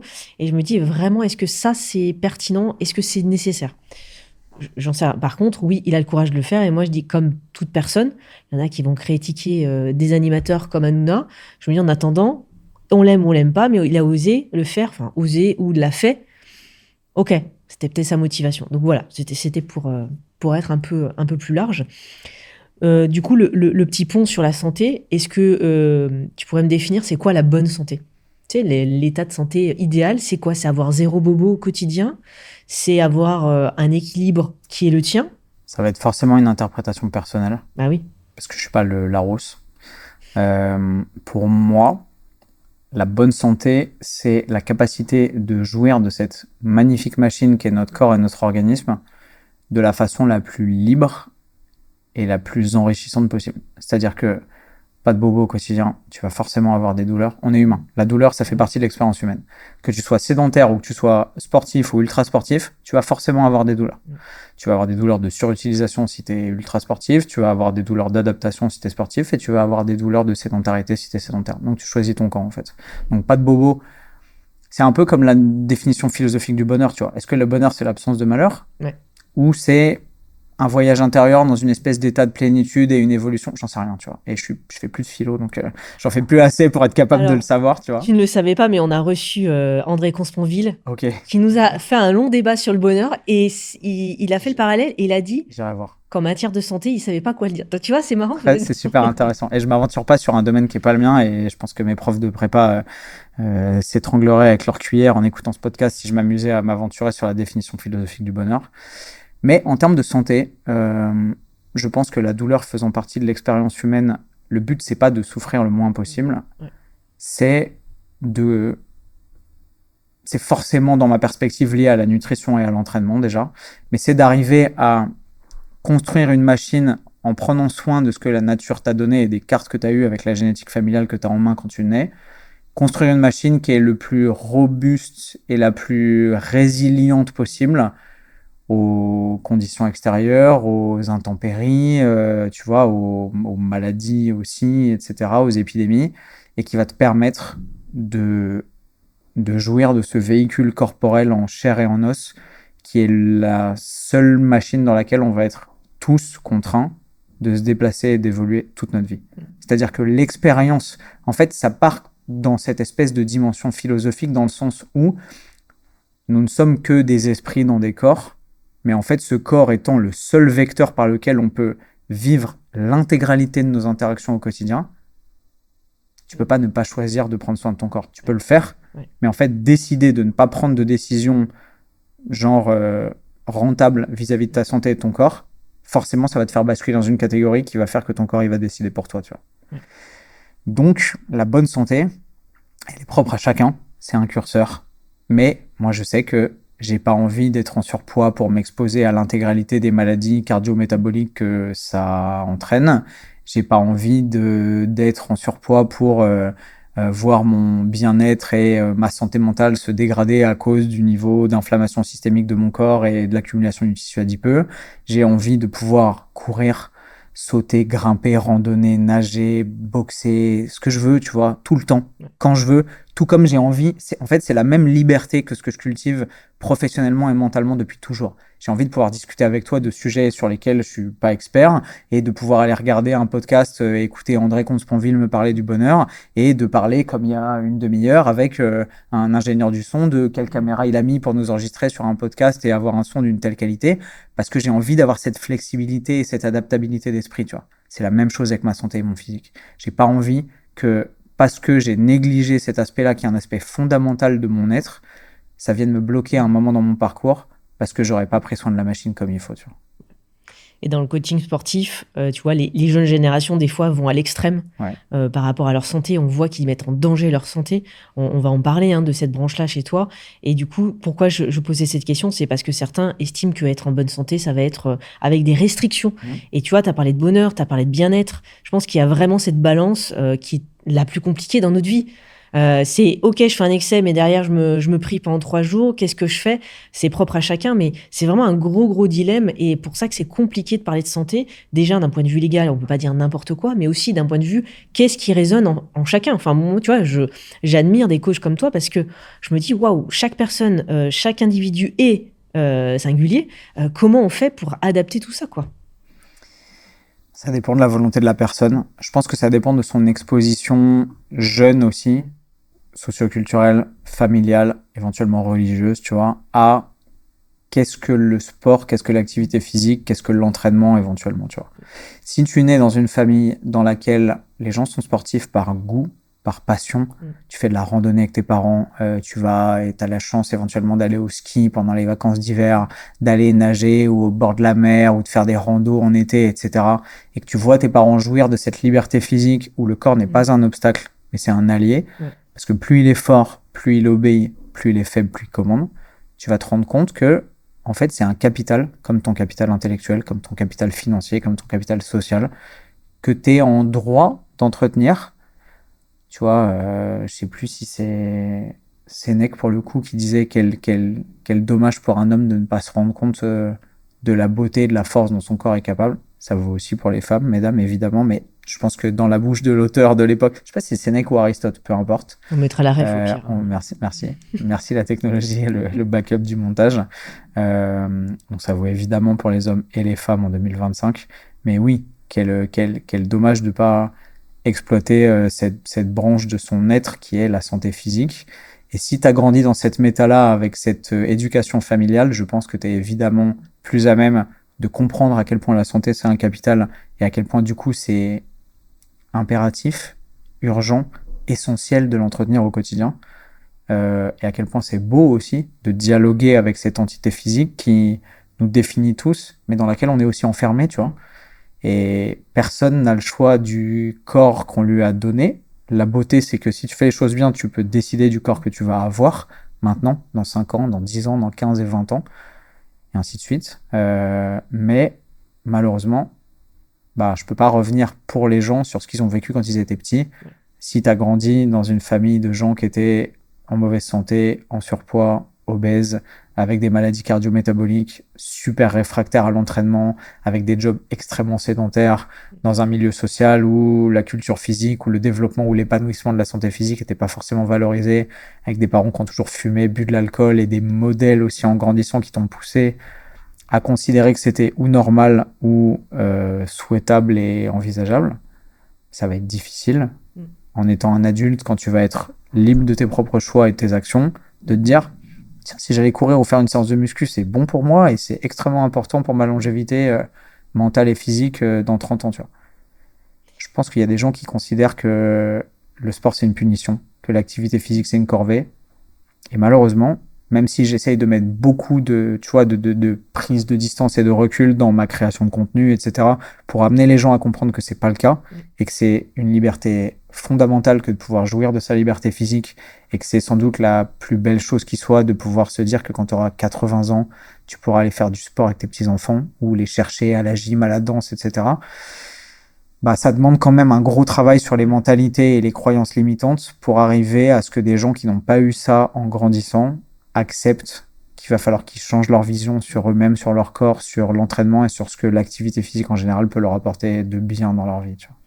C'est quoi ton constat un peu sur les 10-15 dernières années? Est-ce qu'il y a toujours cette image du sportif, c'est un peu niché, c'est pas tout le monde? Je te dis ça, j'en parlais dernièrement à un collègue qui est ludique, hein. Donc le sport, c'est un ennemi numéro un parce que bon, c'est un geek, hein. Alors sans les clichés, mais c'est un peu ça. Et il me dit, ouais, je veux me mettre au sport, etc. Puis il est tout courbaturé, forcément. Si tu t'y mets à 30 ans, ça demande plus que si tu t'y mets à 10 ans, quoi. Enfin, voilà. Et il me dit, ouais, mais de toute façon, c'est les beaux gosses, c'est machin, ils prennent de la prod, c'est, tu vois. Alors, je pense que ça a quand même évolué grâce à des créateurs comme toi où tu vas démystifier un peu ce qui se passe derrière et c'est pas si simple et il faut pas être super riche et il faut avoir surtout un gros mindset et avoir envie de le faire. Est-ce que tu penses que ça a évolué ou ça met encore du temps à bouger dans nos mentalités? Je pense qu'on est en France et la dualité, tu vois, pur esprit, corps négligeable, Corps esprit vraiment, séparé, quoi. vraiment, on a encore ça. Ouais. On a aussi le poids de notre héritage judéo-chrétien, on va pas se mentir, où, tu vois, quand on mourra, on montera au ciel et tout ce qui est, tu vois, les 7 péchés capitaux, tu vois, le mépris de la chair, vraiment, il y a vraiment ce truc dont on se libère ou pas, mais en fonction du poids de son éducation aussi, et il est possible aussi de jouer avec cette dualité. Tu vois, j'ai des potes qui sont catholiques pratiquants et qui sont des machines de guerre en entraînement et qui arrivent à dialoguer avec cette dualité-là. Donc, c'est pas impossible. Mais il y a quand même, je trouve, dans notre pays, notamment dans les cercles sociaux, des élites un peu parisiennes et tout, ça change doucement. Mais tu vois, genre, quand j'étais chez JQ, tout le monde parlait de, tu sais, ça faisait bien de glamouriser Mohamed Ali et machin et j'en sais rien, tu vois, des Usain Bolt et tout à l'époque et des Teddy Riner. Par contre, à la rédac, on devait être 3 à faire du sport régulièrement, tu vois. Il y avait Paul Mickel qui s'occupait des montres et qui avait une passion pour les montres et qui était marathonien et qui était un bête de coureur. Et puis moi, quand je disais, bah ouais, ce soir, je vais au Krav Maga, je vais faire du parcours, je vais à la muscu, je vais courir, ça ricanait, tu vois. Les gens, ils étaient là dans leur petit costume smalto et tout, gaulés comme un, et c'était en mode, non, comme Churchill, never sport, tu vois, genre. Donc, ça évolue, mais ça évolue doucement. Ça évolue par strates, ça évolue par vagues, strates sociales et vagues temporelles et de mode aussi, tu vois. Là, c'est en train de changer fort, je pense, sous l'influence des réseaux sociaux, des médias, où on voit qu'il est possible maintenant en France de s'inspirer, je pense, de modèles américains, tu vois, où les entrepreneurs américains, ils t'emmerdent en fait. Ils sont hyper successful, ils sont hyper smart et ils ont des physiques pas forcément de bodybuilder, mais quand tu vois l'investissement d'un Mark Zuckerberg dans le JJB, bon, le pauvre, il s'est fait les croisés, paix à son âme, mais voilà, il s'entraînait quand même dur. Quand tu vois un Jeff Bezos qui se met en TRT et qui prend 15 kilos de muscles et qui vit sa best life en étant énorme et tout veineux avec une nénette qui est hyper punchy, qui s'entraîne, qui fait des cours de yoga et que t'as vraiment l'impression que c'est l'image d'Épinal de l'américain successful qui est juste 10 sur 10 sur tous les tableaux. Tu vois, même Elon Musk, il y a un moment où il était vraiment dans cette méta-là, où il s'entraînait, il se maintient en forme. Quand tu vois que leur figure de proue, c'est des Arnold Schwarzenegger, où le mec, il est littéralement passé de 8 fois Mister Olympia, donc bodybuilder du plus haut niveau qui soit, avec un héritage, une legacy et une légende vivante personnelle incarnée qui est extrêmement forte, à gouverneur de Californie, à maintenant le mec acteur et tout, avec une carrière multifacette, ultra successful dans chaque truc qu'il a touché. Bah, tu comprends que nous, nos modèles, voilà, tu vois, genre, tu vois François Hollande, tu vois. Alors oui, tu avais Sarkozy qui mettait un point d'honneur à aller courir 1 heure par jour quand il était président de la République, et ça a été d'ailleurs salué pas mal, qu'on soit de ce bord politique ou pas. Mais globalement, moi, les profs que j'avais en prépa, c'était pas des modèles de culture physique, tu vois. Donc, on dit l'habit ne fait pas le moine. Moi, je suis sûr que ça fait le moine quand même. Hein. Ça y joue, ça je sais pas si contribue. c'est l'habit, mais je pense qu'il y Enfin, a, l'habit, il y a un tel le poids véhicule, notre véhicule terrestre. ouais.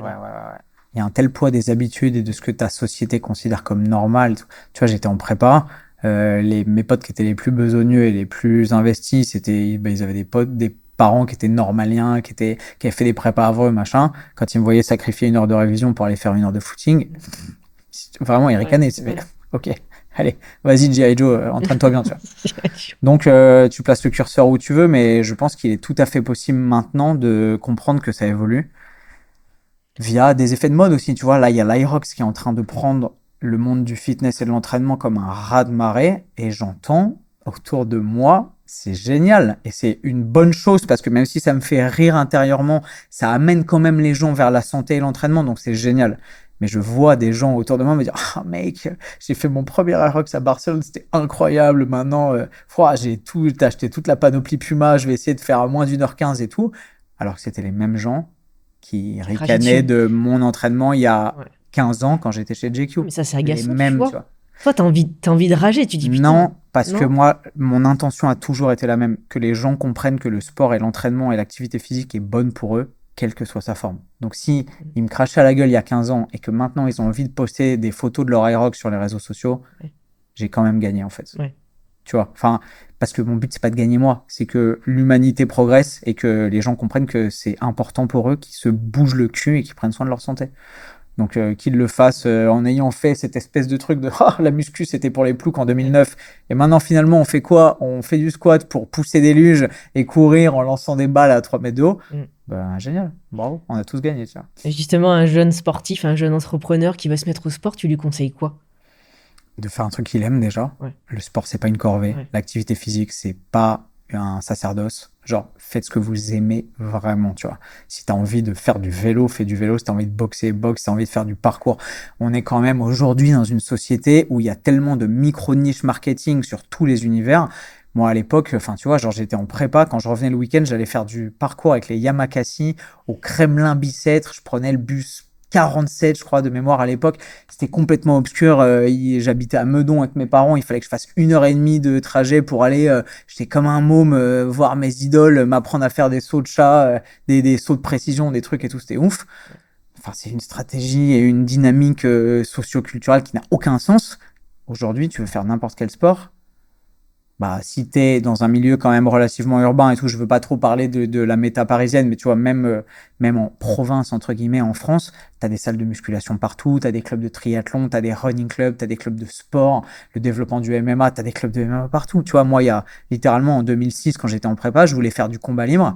Bah, j'étais obligé d'aller le jeudi après mes calls à 23h dans un truc où on faisait de la lutte contact et se foutre sur la gueule avec des mecs dans un truc qui puait la chaussette, pas du tout glamour, pour essayer de prendre ces skills-là, tu vois. Aujourd'hui, tu vas dans n'importe quelle salle de sport et tout est déjà optimisé, t'as des trucs, t'as des abonnements avec des multiformules et tout. L'accès à l'activité physique régimentée, organisée, socialisée a jamais été aussi facile qu'aujourd'hui, tu vois, paradoxalement. Donc quelqu'un qui voudrait se mettre au sport, qui soit jeune, pas jeune, entrepreneur, pas entrepreneur, mais juste à quoi tu penses. Ferme les yeux, à quoi tu penses. Dans quoi tu te vois. T'as envie de faire du triathlon, t'as envie de nager, t'as envie de faire du water polo, t'as envie de faire du yoga, fonce, vas-y. Il n'y a aucun sport qui est meilleur pour la santé qu'un autre. Il est important de cultiver sa santé cardiovasculaire et d'entretenir sa masse musculaire. Après, il y a tout un tas de qualités qu'on peut développer, la proprioception, travailler la pliométrie, les capacités il y a infiniment de trucs. Mais déjà, si tu prends soin de ta mécanique cardiovasculaire et du squelette, c'est-à-dire l'armature musculaire qui nous mouvoie au quotidien, qui nous meut, bah déjà, tu as gagné. Donc, si tu veux faire du rugby, si tu veux faire de l'haltérophilie, si tu veux faire des Aerox, si tu veux faire des Spartan Race, si tu veux faire de la muscu ou du yoga, et fonce en fait. Il y en a qui diront oui, mais j'ai telle pathologie, j'ai tel défaut. Moi, quand je vois avec les JO, non, mais il y en a qui ont plus de bras, plus de jambes. Tu vois, t'es au Curin, Ouais. tu vas nager sans bras, sans jambes. Moi, déjà qu'on me balance dans un bassin sans échauffement avec 2 bras, 2 jambes, ça me terrifie. Ouais. Il y a zéro barrière en fait, il n'y en Ouais. a pas. Après, oui, Il y a que la tête, quoi. c'est que ça. Ouais, oui. Tu vas être plus ou moins optimisé grâce à ta génétique et ce à quoi tu as habitué ton corps à certains sports. Moi, je suis plutôt longiligne. Et ben, malgré ça, j'ai des capacités d'explosivité qui sont assez inattendues par rapport à comment mon corps pourrait fonctionner quand on me voit, tu vois. J'étais très mauvais en endurance petit, j'étais super bon en sprint, ça n'a pas de sens, tu vois. Ok, bah, la vie m'a donné ces cartes-là, qu'est-ce que j'en fais? Ouais. Est-ce que j'ai fait du sprint parce que c'était le meilleur truc et que j'allais être super performant? J'aurais bien aimé, mais c'est une telle gymnastique pour arriver à gagner une demi-seconde au 100 mètres en 5 ans et demi de travail que je pense que c'était trop ingrat pour moi. Est-ce que je suis allé faire de l'ultra-endurance, traverser le désert, faire des marathons des sables et tout pour goûter? Oui. Est-ce que ça m'a fait kiffer? Je sais pas, tu vois, mais on peut tout faire en fait. Le but du jeu, c'est juste de jongler avec cette liberté en permanence et de se rendre compte qu'il y a zéro limite. Tu seras plus performant en basket si tu es ultra longiligne ou en taekwondo si tu as des jambes d'1m20 que si tu as un physique de table basse et que tu fais 1m40. Mais ça t'empêchera pas de prendre du plaisir en le faisant. Et du moment que tu kiffes et que tu sais pourquoi tu le fais et que tu vas pas chercher juste une espèce de reconnaissance sociale ou une validation de ton groupe de pairs ou un saut d'approbation de ah, c'est un bon sportif, il peut être valorisé socialement et que tu le fais pour te faire kiffer, ce qui est le plus important, je pense, vraiment. Il n'y a pas de limite. La notion de plaisir dans l'alimentation aussi, elle est importante. Capitale. En 15 ans, j'ai tout entendu. Les régimes extrêmes, vegan, végétarien, paléo, flexitarien, que full prot et pas de légumes. J'ai tout entendu. Je te jure, j'ai tout entendu. Et en fait, moi, je me suis dit, mais à quel moment? Moi, j'ai une famille italienne. Donc, la bouffe, putain, si. Moi, tu sais, j'ai des potes, on arrive au bureau et au moment du repas, il me dit, t'as le smile. Je dis, je suis trop content, je bouffe. J'aime trop. Ah ouais? Voilà. Bon, après, il faut évidemment, tu ne bouffes pas une pizza et de la mozza qui fait 500 grammes où tu prends 10 kilos d'un coup. Bon, et il faut faire attention. Mais il y a cette notion-là aussi, et selon ta culture, c'est ce que tu disais, le sport, l'alimentation, elle est pareille. Ouais, moi j'ai été assez, c'est marrant, mais je sais pas où t'es né, mais j'ai été assez frappé de ça. Rome, c'est une ville que j'adore. La beauté architecturale, juste la ville en soi, elle est magnifique. À Rome, les gens sont pas en surpoids, tu vois. Moi, quand je vais à Rome, je pars 3 jours à Rome, je prends 4 kilos. Parce que je fais pizza le matin, pâtes le soir. Enfin, je fais n'importe quoi parce que juste le coût d'opportunité de pas goûter toutes ces douceurs incroyables, il est énorme. Donc, je me matraque la gueule. Et les gens à Rome, c'est très dur de trouver des salles de sport. Genre, j'ai trouvé une salle de muscu quand on y était avec mon frère il y a 3-4 ans. On est allé se mettre une séance, c'était lunaire. Les mecs, ils étaient dans des méta des années 2000 et tout. C'était vraiment trop bizarre. Une fois à Venise aussi, j'ai fait une séance dans une salle de sport avec ma nana. Mais la muscu, c'est pas leur truc. Et pourtant, les gens, ils sont sveltes et tout. Alors, on marche beaucoup à Rome. Donc, tu as une bonne dépense énergétique et tout. Mais c'est un mystère pour moi encore culturellement et culinairement parlant. Après, je pense qu'ils sont habitués. Enfin, moi, j'ai la famille du côté de Naples. Donc, forcément, la pizza, la mozzarella, la vraie bonne mozzarella sans lactose, du bufflone. C'est beaucoup à pied. Effectivement, c'est pas tu vas à la salle, c'est tu fais ton sport parce que tu vas marcher, tu vas à l'école, tu reviens. Alors, je sais pas les jeunes générations, mais effectivement, c'est ça. Et puis, l'entrée, c'est ton plat de pâtes. En fait, c'est comme tout. Si tu te restreins, quand tu vas manger, bon, bah, tu vas reprendre. Tu connais, je vais pas t'apprendre, c'est toi qui es plus expert là-dedans. Et ils sont habitués. Et j'ai un oncle qui est décédé à 96 ans en train de manger ses pâtes. Putain, le mec, il s'est endormi. Tac. Incroyable. La vie de rêve. C'est tout le monde. En fait, on devrait mourir en bonne santé, tu vois. Absolument. On est d'accord. Et c'est vrai que moi, j'ai été habituée à ça, donc c'est un plaisir. Et quand tu perds cette notion-là, comme pour le sport, je pense que c'est une des clés, des recettes. Faut pas le perdre, quoi. C'est une dialectique, comme le sport, tu l'as dit, entre plaisir et effort, entre hédonisme et discipline, tu vois. Vraiment. Genre, tout ce qu'on fait dans notre vie, je pense, ne peut pas être agréable ou plaisant. Il y a des trucs que je fais au quotidien qui me font chier. Dans ma vie professionnelle, dans ma vie familiale aussi peut-être, dans ma vie personnelle. Tu vois, genre faire mes déclarations d'impôts, payer l'URSSAF et tout, ça m'emmerde. Enfin, faire ma compta, ça me fait chier, mais je peux le déléguer, voilà, mais t'es quand même obligé dans cette vie, tu vois, genre, de jongler avec des trucs qui sont pas forcément ultra plaisants ou au centre de ton ikigai et de ta zone de génie. On peut pas être à 100%. C'est pas possible. Enfin, tu vois, genre, tu veux des enfants, t'es une personne qui adore les enfants et tout, tu vas quand même devoir passer, j'en ai pas, je parle pas d'expérience, mais je sais que t'en as, par la phase où c'est pas ouf, tu vois, la première année où t'as juste une espèce de petit bout de viande qui dépend de tes moindres faits et gestes pour survivre, qui parle pas, avec lequel t'as zéro interaction émotionnelle et tout. Bon, bah, il faut passer au travers de cette phase qui est sans doute pénible, où tu vas pas dormir, où tu vas faire que des sacrifices, où tu vas devoir mettre ta vie professionnelle, sportive et tout, un peu, tu vois, entre parenthèses et tout, pour arriver à la gratification d'après. Ah, ça y est, il commence à parler, il dit mon nom, je vois de la lumière dans ses yeux, il sourit, enfin, l'émerveillement que la plupart des parents connaissent sans doute, j'espère pour vous. Mais la vie, elle est comme ça, en fait. Tu peux prendre du plaisir dans plein de trucs, mais ça demande du travail aussi. Dans la nutrition, dans l'entraînement, dans l'entrepreneuriat, dans l'éducation, dans tout. Dans tout. Donc, comment t'arrives, toi, à garder ton équilibre et pas pivoter dans des travers de la vie? Quand je dis travers de la vie, ça peut être de la santé, d'en rentrer dans trop des extrêmes, ou trop des extrêmes au niveau sport, ou pas passer assez de temps avec ta chérie ou des futurs enfants. C'est des questions qui me reviennent souvent, tu vois. La société, elle, on a accès à tout. Moi, j'ai accepté d'arrêter de courir après l'argent il y a un moment déjà. Et d'arrêter de courir après, ou vraiment de tourner non-stop dans cette espèce de rat race, dans la roue du hamster où tu veux plus d'abonnés, plus de followers, plus d'argent. Tu vois, j'ai trop parlé avec des mecs qui me disaient « Ah mec, j'ai une boîte, on a fait 2 millions cette année. » Ok. Et Benef Ouais, Benef, c'est un peu chaud parce qu'on a mis 1,4 million en pub et ok, génial. Pourquoi faire? Pour pouvoir me dire, mec, j'ai fait 2 millions. Ça te rend heureux, ça te nourrit, ça t'épanouit. Et en fait, quand tu grattes, tu sais, encore une fois, les couches de pourquoi, comme quand j'avais 2 ans, tu vois. Pourquoi? Ok, trop bien. Pourquoi? Ok, pourquoi? Bah, en fait, au bout de 3 pourquoi, t'es face à des gens qui sont pas forcément vides, mais qui sont vidés, en fait.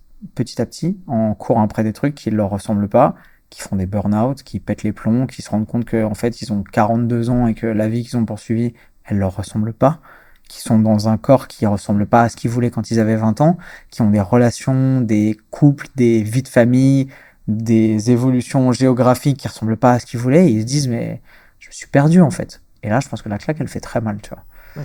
Donc moi, j'ai accepté de courir après les chimères de la fame, du succès, et j'ai arrêté complètement je me suis pas complètement désinvesti de ce monde-là, tu vois. Je sais que, encore une fois, plaisir et discipline, tu vois. Il y a quand même un travail nécessaire pour moi pour faire triompher mon business, pour arriver à, tu vois, à vivre avec ma nana et à nous faire kiffer. Si un jour j'ai des enfants, à pouvoir les nourrir, tu vois, subvenir à leur éducation, leur mettre un toit au-dessus de la tête, de la bouffe, pouvoir leur permettre de faire des activités scolaires, du sport et tout, parce que tout ça, c'est une réalité, ça a un coût.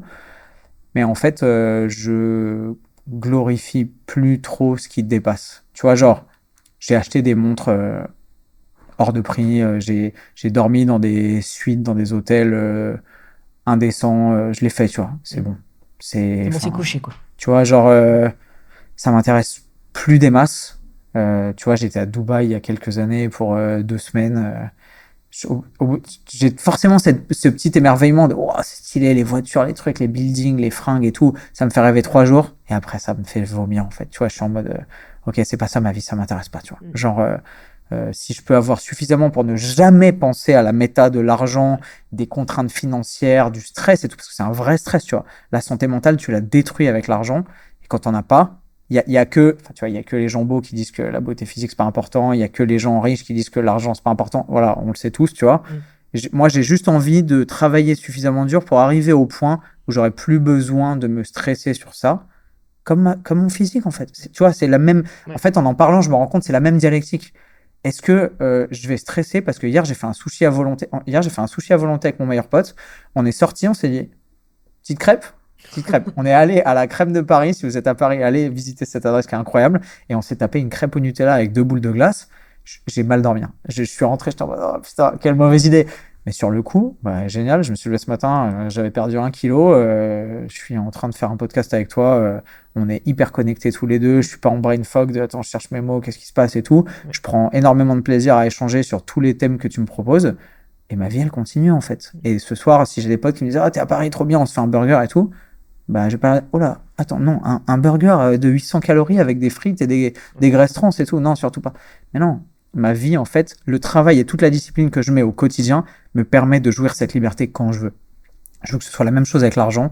Je veux que ce soit la même chose avec mes relations familiales. Tu vois, tu me disais, ouais, pas voir ta chérie et tout. Je cultive cette flexibilité dans tous les domaines de ma vie. Et c'est grâce au socle et au fait de ne jamais avoir trahi mes valeurs profondes que je peux jouir de cette liberté-là en permanence, en fait. Et tu penses que c'est aussi pour ça que les gens te suivent? C'est parce que, j'aime bien dire le terme unique ou singulier. Ouais. C'est ça qui fait que bah, on te suit pas d'ailleurs, on peut ne pas aimer. Hein, et le fait que tu aies lâché peut-être le côté fame, tu sais, des fois, on se dit, on attend une chose, ça arrive pas. Finalement, elle arrive au moment où on lâche prise, quoi. Ouais, sans doute. Je sais pas. C'est un grand mystère pour moi. Je suis pas très bon dans le marketing personnel. Je pense que je serais pas là si j'étais bon là-dedans. J'aurais peut-être des millions d'abonnés et tout. Parce que tu sais, tous les jours, j'ai des messages. Ah, mec, tu devrais avoir tellement d'abonnés et tout. Mais qu'est-ce qu'on. Pardon, mais on s'en bat les couilles. Genre, enfin, tu vois, genre, au début, j'étais dans cette méta-là. Au tout début, quand j'ai créé ma chaîne YouTube, j'étais là, ouais, je veux arriver aux 100 000 abonnés et tout. Parce que il y avait cette espèce de, tu sais, t'es sportif, tu veux faire un marathon en moins de 4 heures. Tu veux soulever 100 kilos, développer couché et tout. Une fois que tu y arrives, bah, l'étape après, c'est quoi? Bah, c'est 101. Ok, génial. Enfin, tu vois, c'est cool, mais et quand j'ai passé les 100 000 abonnés sur ma chaîne YouTube, tu vois, YouTube, c'était important pour moi parce que c'est très dur, YouTube. Les gens se rendent pas compte à quel point c'est dur d'arriver à faire du contenu de qualité que les gens aiment, à ne pas travestir tes valeurs en le faisant, à rester la personne que tu as envie d'être et parler des trucs dont tu as envie de parler, des trucs qui intéressent les autres et dont tu peux vivre. C'est une galère. Et quand je suis arrivé aux 100 000 abonnés, j'étais en mode, oh putain, c'est le Graal, c'est incroyable. Genre, t'imagines, c'est un Stade de France et tout, voire plus, je crois que c'est 80 000 personnes le Stade de France. Et en fait, juste après, j'ai eu une espèce de, tu sais, genre de syndrome post-coital en mode, oh putain, mais en fait, c'est ça ma vie, genre, c'est pas ouf, tu vois. Genre, ok, j'ai 100 000 abonnés, c'est génial, et les gens me reconnaissent dans la rue, et j'ai de la chaleur humaine tout le temps quand les gens viennent me voir et tout. Mais en fait, on s'en fout d'avoir 100 000 abonnés, et c'est pas ça qui te rend heureux, tu vois. Et tu vois d'ailleurs la croissance de ma chaîne, ça a mis 1 an et demi pour arriver de 0 à 100 000, ce qui est dingue. Et après, bah, j'ai dit, ok, bah, maintenant je kiffe en fait. Maintenant, je fais. Enfin, non pas que je l'ai fait avant, mais, mais maintenant, je cherche pas à juste prendre des abonnés, je cherche pas à faire juste des trucs putaclic qui vont marcher, qui vont fonctionner pour satisfaire le putain d'algorithme qui nous gouverne tous dans la création de contenu. Je cherche pas à avoir que des invités ou des conversations avec des gens qui sont hyper en vue et tout, quitte à ce qu'ils soient pas du tout alignés avec mes valeurs, avec mes croyances, etc. Je me prends plus la tête du tout, tu vois. Je dis pas que j'ai lâché la rampe parce que oui, tu passes 15 heures de montage sur une vidéo, t'as envie qu'elle marche. T'as pas envie qu'elle fasse 2000 vues, tu vois. Oui, quand tu prends un train pour venir faire un podcast avec quelqu'un dans une ville qui est pas la tienne et tout, tu sacrifies des trucs, tu sacrifies des entraînements, tu sacrifies des heures de sommeil, tu sacrifies du temps avec ta famille et tout. Donc oui, t'as envie que ça fonctionne et que t'aies des retours sur investissement et que ça marche et que ça plaise aux gens et que tout le monde y trouve de la valeur. Mais c'est plus ma boussole, tu vois. C'est plus la seule valeur cardinale et maintenant ma valeur c'est vraiment l'épanouissement et le kiff, faire des trucs qui me ressemblent, faire des trucs humains, faire des trucs dans lesquels je respecte chaque étage et chaque strate de la création, tous les gens avec lesquels je vais faire des contenus et je fais plus de trucs avec des gens avec qui je suis pas aligné, des gens que je sens pas, des mercenaires des réseaux, j'en ai tout le tour du bide, des mecs qui me contactent pour faire des vidéos de trucs et tout, genre soit 10 par jour. Et je dis jamais oui, quasiment pas, parce que quand je sens pas une personne, je m'assois pas en face d'elle pour faire un podcast de 2 heures parce que ça m'intéresse pas en fait. Donc. Tu penses que c'est l'âge qui a fait ça ou Non, j'ai toujours été comme ça. C'est toujours. Non, j'ai toujours été. Ça te fait chier donc. En fait, pour moi, les valeurs c'est trop important. Et la personne que t'es, enfin tu vois, genre les gens qui montent à leurs abonnés ouais, j'ai un physique comme ça naturellement alors que le mec il se pique le cul aux stéroïdes depuis 15 ans et tout, les mecs qui achètent des followers sur des plateformes au Sri Lanka, en Inde et tout pour faire briller le miroir aux alouettes et faire croire aux gens qu'ils sont super successful et tout, mais au final c'est eux qui rendent malheureux, tu vois. C'est eux qui s'enferment dans leurs propres mensonges et qui cultivent une dialectique avec leur ego et leur personne qui est faussé depuis le début en fait. Quand tu vas te retourner sur ta vie, le jour où tu vas perdre ce qui est vraiment important, ta santé, ta femme, tes enfants, tes parents, un proche, putain tu vas être triste. Putain tu vas te dire, j'ai 56 ans là, c'est vraiment ça que j'ai fait les 20 dernières années de ma vie pour faire croire à des connards que je connais pas, que j'avais gagné de l'argent que j'ai pas pour acheter des bagnoles qui m'intéressent pas et impressionner des gens qui m'adressent pas la parole. À quoi ça sert? Donc, ouais, je m'en fous en fait. Enfin, c'est même pas du nihilisme, c'est juste que je sais ce qui me rend heureux dans la vie et je suis un mec simple en fait. Je suis un mec vraiment simple. Ouais, j'ai pu acheter des montres à 20 000 balles. Ouais, je kiffe prendre l'avion parfois pour aller à l'autre bout du monde et passer 5 jours en Thaïlande pour le Nouvel An et tout. Ouais, mais mes kiffs dans la vie et qui je suis, ça changera jamais et je travestirai pas la personne que je suis pour des marques ou pour des collabs ou pour des vues sur YouTube. Il y en a beaucoup qui le font, justement. Je trouve Ouais. de plus en plus. Ouais. Et de l'extérieur, tu pourrais penser que je l'ai fait sur certains trucs, tu vois. J'ai fait des trucs qui m'ont fait marrer, qui ont fait des millions de vues sur des calories challenge et tout machin, mais il y avait toujours une part de kiff, en fait. Je pense pas avoir fait un seul contenu vraiment avec lequel il n'y avait pas une part de moi qui était ou intéressée ou en curiosité ou un peu séduit, tout, tu vois. Peut-être que j'ai fait un truc, j'ai fait une vidéo, à la fin je me suis dit ouais bon c'est pas pour moi mais c'est pas grave, je suis content d'avoir fait cette expérience-là et tout, vas-y next, je passe à autre chose. Mais j'ai jamais fait un truc que je voulais pas faire en mode non c'est pas moi, je veux pas le faire. Quand je le sens pas, j'y vais pas en fait. C'est trop précieux. Aujourd'hui, je pense que tu l'as dit tout à l'heure, tu vois, pourquoi est-ce que les gens te suivent, pourquoi est-ce que les gens ne te suivent pas. Je pense que les gens ont un détecteur à bullshit qui fait qu'ils sont tellement matrixés par des débiles qui essaient de leur vendre n'importe quoi que si t'es pas droit dans tes bottes et que tu vends pas les choses ou que tu défends pas les choses que tu essayes de promouvoir avec le cœur et la raison, tu vois, ça se sent direct. Ouais. Donc j'essaye même pas, je sais pas mentir, j'ai jamais su, tu vois. Enfin, heureusement que je suis pas comme ça, mais même en couple, j'aurais été incapable, mentir à mes parents, je suis incapable, je ne peux pas. Donc, mentir à 300 000 personnes sur les réseaux, mais c'est pas possible, en fait. Enfin, forcément, ça va sonner faux, tu vois. Et quand je vois, tu sais, il y a un mec que j'aime beaucoup qui s'appelle, je crois que c'est Paul Dilly, son nom. Je sais pas si c'est Dilly ou Lydie, mais vous saurez sans doute de qui je parle, qui prend des vidéos sur Instagram de gens d'influx voleurs, machin, de mecs qui vivent, du téléachat, du dropshipping et tout, et qui disent des trucs, il les laisse parler pendant 20-30 secondes, et après il prend la vidéo, il fait pas à nous, tu mens. Et en fait, tu vois la personne. Ce qui est drôle, c'est qu'en fait, je suis pas toutes ces personnes, mais quand dans mon feed Instagram, il y a une vidéo avec un mec, et en 3 secondes, ça me fait cringe en mode ou c'est bullshit, je regarde le nom, et je sais que c'est une vidéo de Paul, parce que je sais qu'il va le brûler derrière, parce que direct en fait, ton radar à bullshit il s'allume et t'es en mode non mais là il croit pas à ce qu'il dit, enfin tu vois que c'est du mytho, le mec il te vend un complément alimentaire qu'il n'utilise pas, qu'il maîtrise absolument pas, auquel il connaît rien, tu sais que ça sonne faux en fait, tu l'entends, et il y a une partie de ton cerveau, même si t'as envie d'être séduit, même si t'as envie de croire à la pilule miracle, même si t'as envie de chercher la solution facile et tout, au fond de toi tu sais que c'est faux et qu'il y a un truc qui sonne pas juste, tu vois. Et c'est bien qu'il y ait des gens qui pointent un peu ça du doigt. Et moi, ça me fait toujours mourir de rire, mais ouais, on est bercé par tout ça, malheureusement. Oui, il y a eu des scandales sur des influenceurs qui testaient des compléments alimentaires et ils savaient pas ce qu'il y avait. Alors, je dirais pas de la cyanure, je sais pas ce qu'il y avait dedans, mais en gros, ils ont été malades, tu vois. En fait, ils ont pas retourné. Enfin, je sais plus l'histoire, je remettrai la ref, mais on a quand même maintenant cette capacité, c'est comme les tunnels de vente. Enfin, tu vois, j'ai encore des clients qui me disent ah mais regardez, ça c'est magique, il m'a vendu ça. Bah non, nous on connaît un peu. Maintenant, voilà, c'est quand même plus facile de repérer et de pas se cyberner, mais il y en a tellement qui prennent la parole, justement, des jeunes créateurs qui démarraient, notamment dans le coaching sportif, parce que c'est ton domaine. À part être authentique, tu lui conseillerais quoi? De pas se cramer, de le faire avec passion Je pense que tu as tout résumé, en fait. Ouais. Enfin, déjà, il y a de la place pour tout le monde.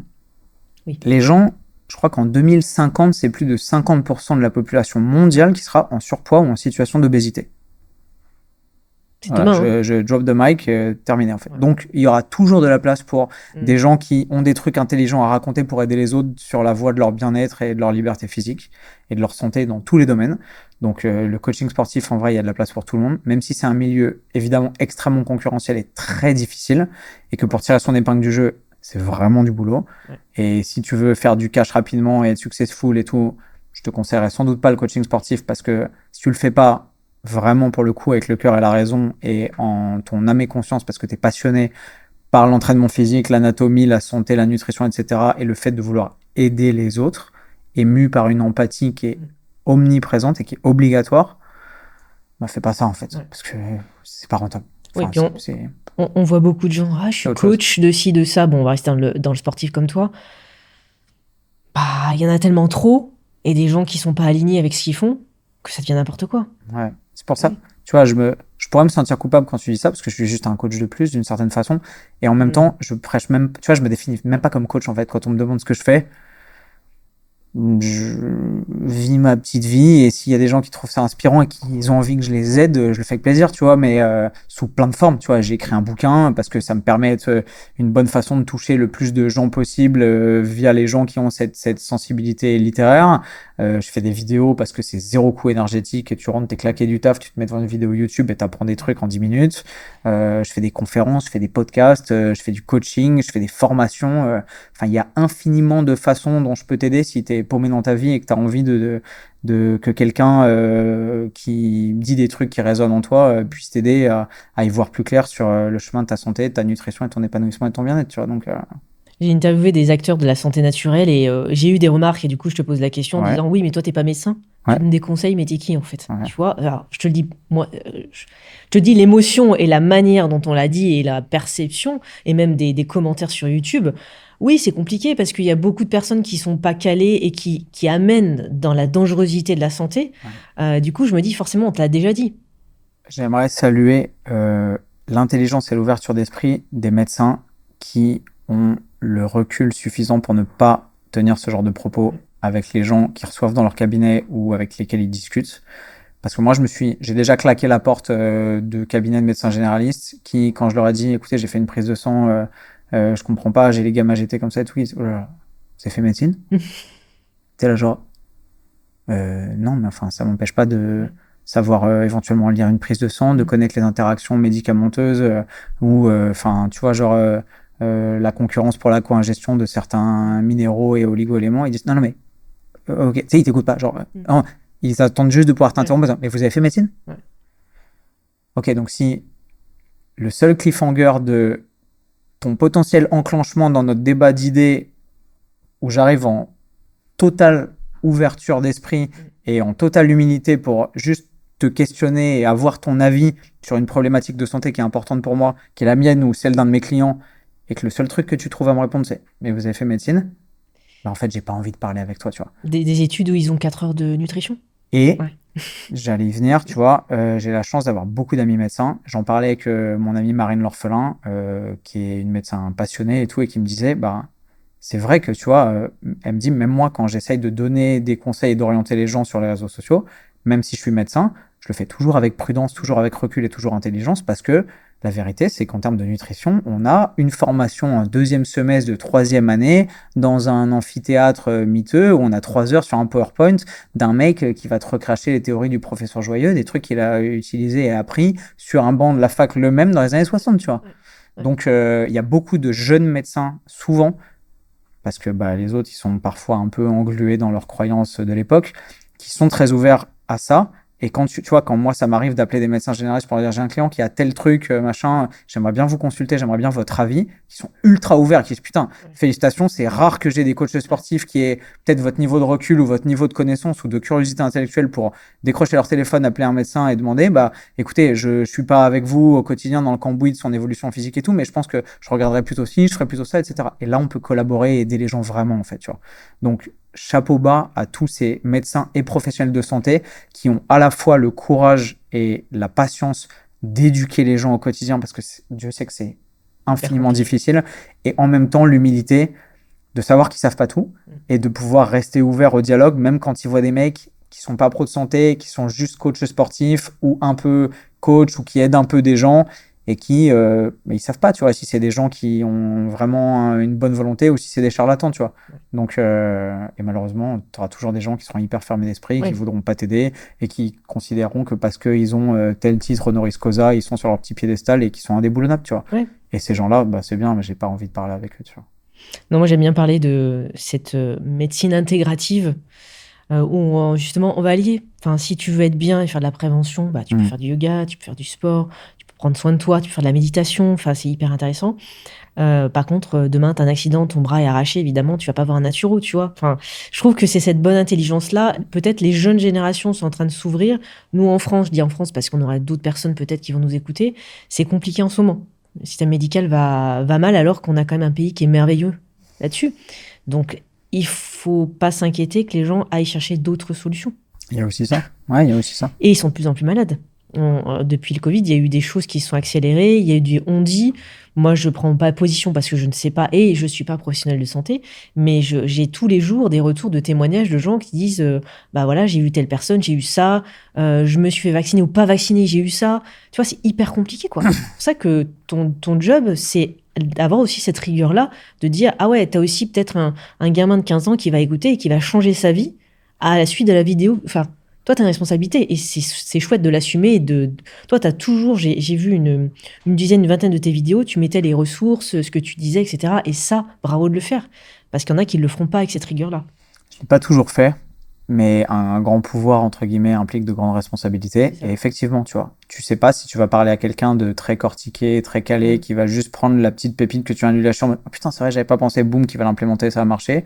Ou qui vient d'une méta, comme tu le disais, ou qu'est-ce que je dois faire, comment je dois manger, comment je dois m'entraîner, qui connaît rien à rien, et qui va percevoir une bribe de discours que tu as pu lâcher totalement hors contexte sur un clip extrait d'un podcast où tu as parlé 3 heures avec un podcast énorme, avec beaucoup de contexte, de structure et tout, et où il va y avoir un extrait de 12 secondes sur Instagram, qui va dire, ah putain, il a dit qu'il fallait pas faire ci, ok, boum, et qui va l'implémenter direct sans aucune, tu vois, encore sans conscience, on en est là, avec aucun recul stratégique, idéologique, émotionnel et tout, et se lancer tête baissée dans un truc qui est pas du tout bon pour lui. Donc c'est très difficile. J'essaie toujours de mettre les gens en garde et de garder cette espèce de recul critique et de donner, tu vois, genre c'est ça l'éducation pour moi, c'est essayer de donner le plus d'armes possible aux gens pour qu'ils puissent aiguiser leur esprit critique et juste prendre de la distance constante vis-à-vis de tout ce qu'ils font. Tu vois, dans notre formation bayésienne dans laquelle on a formé plus de 2000 coachs sportifs en France, bah, le premier chapitre, c'est faire ses propres recherches et apprendre à considérer les informations comme des faits ou comme des non-faits, tu vois. Et ça loupe jamais, tous les ans, au début de l'année, on a des élèves qui nous disent « Ah, il y a un tel qui a dit ça, vous en pensez quoi ?» Ok, bah on t'a appris la méthode pour le faire, en fait, pour passer au crible chaque discours, chaque fait, chaque information et décider si ça respecte le trajet de la méthode scientifique, si ça respecte la validité, tu vois, du processus de création de connaissances, d'expérimentation ou pas, ou si c'est des trucs d'influenceurs bullshit, voilà, tu vois. Donc, mais malheureusement, ouais, il n'y a jamais eu autant de bruit qu'aujourd'hui. Ouais. Et malheureusement, dans le bruit, les signaux pertinents ont tendance à se perdre. Oui, c'est ça. Donc, tu peux pas crier plus fort que les autres, c'est pas le but.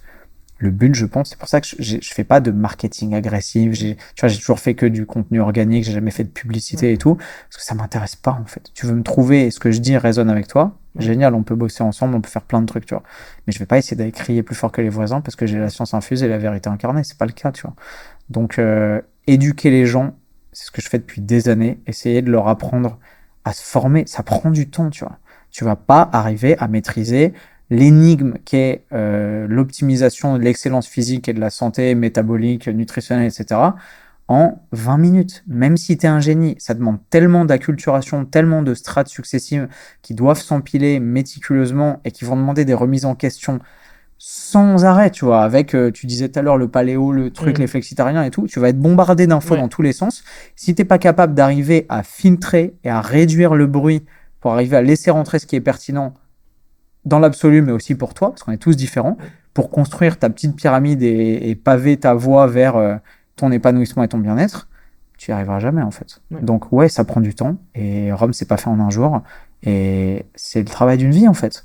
Être un bon être humain, être un bon parent, être un bon citoyen, être un bon athlète, être un bon mangeur, être un bon dormeur, c'est juste une expérience qui finira le jour où tout s'arrête, et tant que c'est pas fini, vous pouvez toujours progresser et apprendre, tu vois.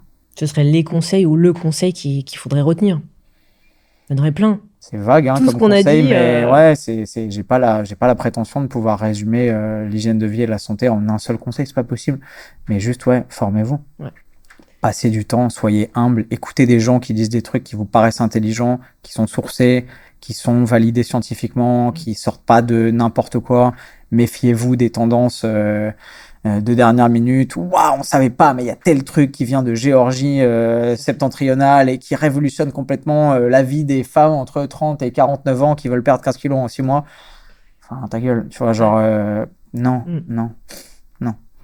Si t'avais pas été dans le coaching sportif, t'aurais voulu faire quoi ou t'aurais imaginé quoi? Parce que tout à l'heure, t'as dit, hein, quand même, la voie militaire, ok. Mais imaginons qu'il n'y ait pas les réseaux sociaux, donc on n'est pas YouTube, tu en fais pas de podcast. Hein. Il y a quoi qui t'anime là aujourd'hui, comme ça, qui te viendrait?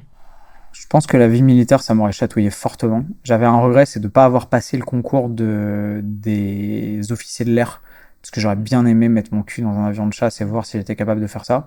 Je suis pas sûr. Je pense pas que j'aurais été capable d'avoir la rigueur, la froideur et le détachement émotionnel. Et en même temps, l'extrême méticulosité et l'extrême attention aux détails que ça demande de piloter un avion à 1300 km/h, tu vois, genre, je pense pas. Il y a un super reportage de Canal+, hein, Ouais, j'ai plus le nom, mais c'est un coureur hein, de Formule 1 chez Ferrari. ok, Tu regarderas et il explique, il fait un stage et il dit, mais en fait, moi je croyais que j'étais le caïd parce que, en gros, j'étais coureur. Et ok, quand il arrive, il s'est chié dessus, quoi. ok, Ah ouais, tu iras le voir et on mettra la ref en avec grand description. plaisir. Ok. Donc peut-être ça, quoi d'autre? Ça m'aurait plu, j'aurais bien, tu vois, j'aimerais bien faire une vidéo avec des mecs comme ça, avec des pilotes de Ouais, chasse, aller voir si, mais à tout moment, je vomis au décollage et j'ai l'oreille interne qui fonctionne pas ouais. du tout, tu vois. Donc, j'ai même pas la prétention de penser que j'aurais pu le faire, mais c'est un truc qui m'aurait sans doute intéressé. Le reste, ce serait forcément des perspectives un peu artistiques, tu vois. Mm. J'aurais bien fait de la comédie, j'aurais bien fait un peu d'acting, j'aurais bien fait, tu vois, ce genre de truc Mm. peut-être. Mais en fait, ce que je fais cristallise toutes ces dimensions-là et plus encore, tu vois. Parce que ce que je fais, c'est tellement difficile à décrire. Je sais pas qui je suis, tu vois. Je sais pas ce que... Tu vois, tu me dis t'es coach, ouais. Ouais. On va me dire, ah, vous êtes conférencier, ouais. Vous êtes Tu vas me entrepreneur. dire, t'es préparateur physique pour des combattants de Ouais. MMA, ouais. T'es entrepreneur, ouais. T'es formateur, Mm. ouais. Oui, Mm. je suis tout ça, en Mm. fait. Et peut-être que dans 5 ans, je serai encore autre chose Mm. et peut-être que... Enfin, tu vois, genre, je vais redevenir journaliste, j'en sais rien, je sais pas, tu vois. Et je peux tout faire et c'est ce qui me fait kiffer aussi, tu vois. Donc, ça touche, la vie que j'ai créée touche tellement de cordes qui étaient chères à mon épanouissement aujourd'hui que c'est juste trop bien, tu vois. Genre, je peux satisfaire ma curiosité intellectuelle en permanence sur des champs totalement différents Ouais. à volonté. Ouais. Tu te Voilà. laisses jamais, quoi. Demain, je vais courir un Aerox au Grand Palais. Je vais être entouré de sportifs d'endurance ultra performants à qui je vais pouvoir poncer les thématiques du seuil ventilatoire, de la VO2 max et de la transférabilité des qualités physiques via l'adaptation mitochondriale. Dans 3 jours, je vais faire une vidéo avec un neurologue sur... Enfin, j'en sais rien, tu vois. Mm. C'est non-stop et c'est trop bien. Et j'aime bien parce que ton parcours, ça montre aussi que on n'est pas obligé d'être figé dans une voie classique. Enfin, moi, je suis moins hyperactive que toi dans le sens où je vais pas dans la jungle, etc. Mais Ouais. si chaque jour n'est pas différent, ne stimule pas quelque chose de différent, je préfère mourir, tu vois. Alors, laisse tomber, ou je change de job, ou je change de vie. Et ça, c'est important. Aujourd'hui, on fait un peu de casse, demain, je vois un client, après, j'ai une formation. Enfin, voilà, c'est juste énorme. Et c'est ça qui est chouette. Et notre entrepreneuriat, notre vie aujourd'hui montre ça. C'est possible. Tu vois, j'avais fait une story sur ah, mais en fait, t'as combien de business? Mais en fait, tu fais quoi? En fait, tu te définis comment? Mais je fais l'entrepreneuriat. Allez hop. Non, tu vois, c'est hyper compliqué alors qu'on nous met dans des cases parce que c'est bien, parce qu'il faut faire du branding, parce que si. Et c'est un peu les messages, moi, que j'essaye de véhiculer à travers les podcasts, enfin, les invités que je reçois, c'est il n'y a pas de vie tracée. On a tous une putain de singularité qui fait qu'on est unique. Et même avec le même capital, regarde, même deux jumeaux, ils n'auront pas les mêmes maladies, ou pas du tout d'ailleurs, ou ils n'auront pas la même vie. C'est comment tu expliques? Ah ouais, pourtant ils sont là, hein. Eux ils sont vraiment reliés quoi. Et c'est ça qui m'attire dans les profils comme le tien et qui me fait sens. C'est gentil. Moi, j'avais juste besoin de résoudre ma propre énigme, tu vois. Ouais. De cette dualité de qu'est-ce que je fais de ma vie, est-ce que je pars à gauche ou à droite. Et en fait, j'ai choisi de tracer une petite route Ouais. qui est ni au milieu, ni à gauche, ni à droite, et qui tourne et qui revient sur elle-même parfois, et qui s'arrête, souvent, qui contemple, qui revient en arrière, qui se dit ah, Ouais. c'était bien, j'ai envie de le refaire, mais un peu différemment, tu vois.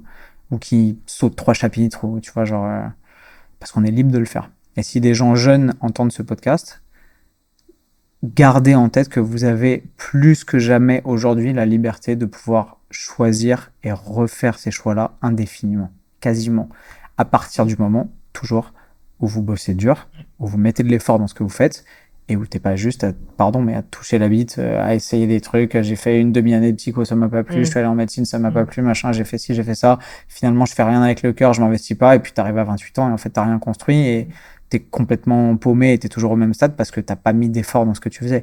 T'as le droit de te tromper, t'as le droit de prendre des voies qui te plaisent, mais finalement, c'est pas super épanouissant. Mais à partir du moment où tu mets vraiment de l'énergie et de la personne que t'es dans ce que tu fais, tu arriveras toujours à capitaliser sur ce que tu fais parce que chaque chose est une expérience et qu'elle va te faire grandir vite, tu vois. Donc, c'est jamais fini. Il y a une question que tu pourrais dire, enfin, qu'on pourrait poser à ton enfant. Bah, t'en as pas, donc je vais aller un peu plus loin.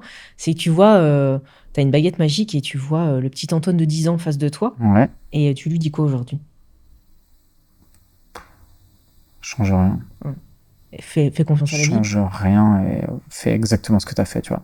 J'ai fait des erreurs, j'ai fait du mal à des gens, je me suis trompé, j'ai été déçu, on a abusé de moi, on m'a trahi et tout, mais ça a fait de moi l'homme que je suis aujourd'hui, tu vois.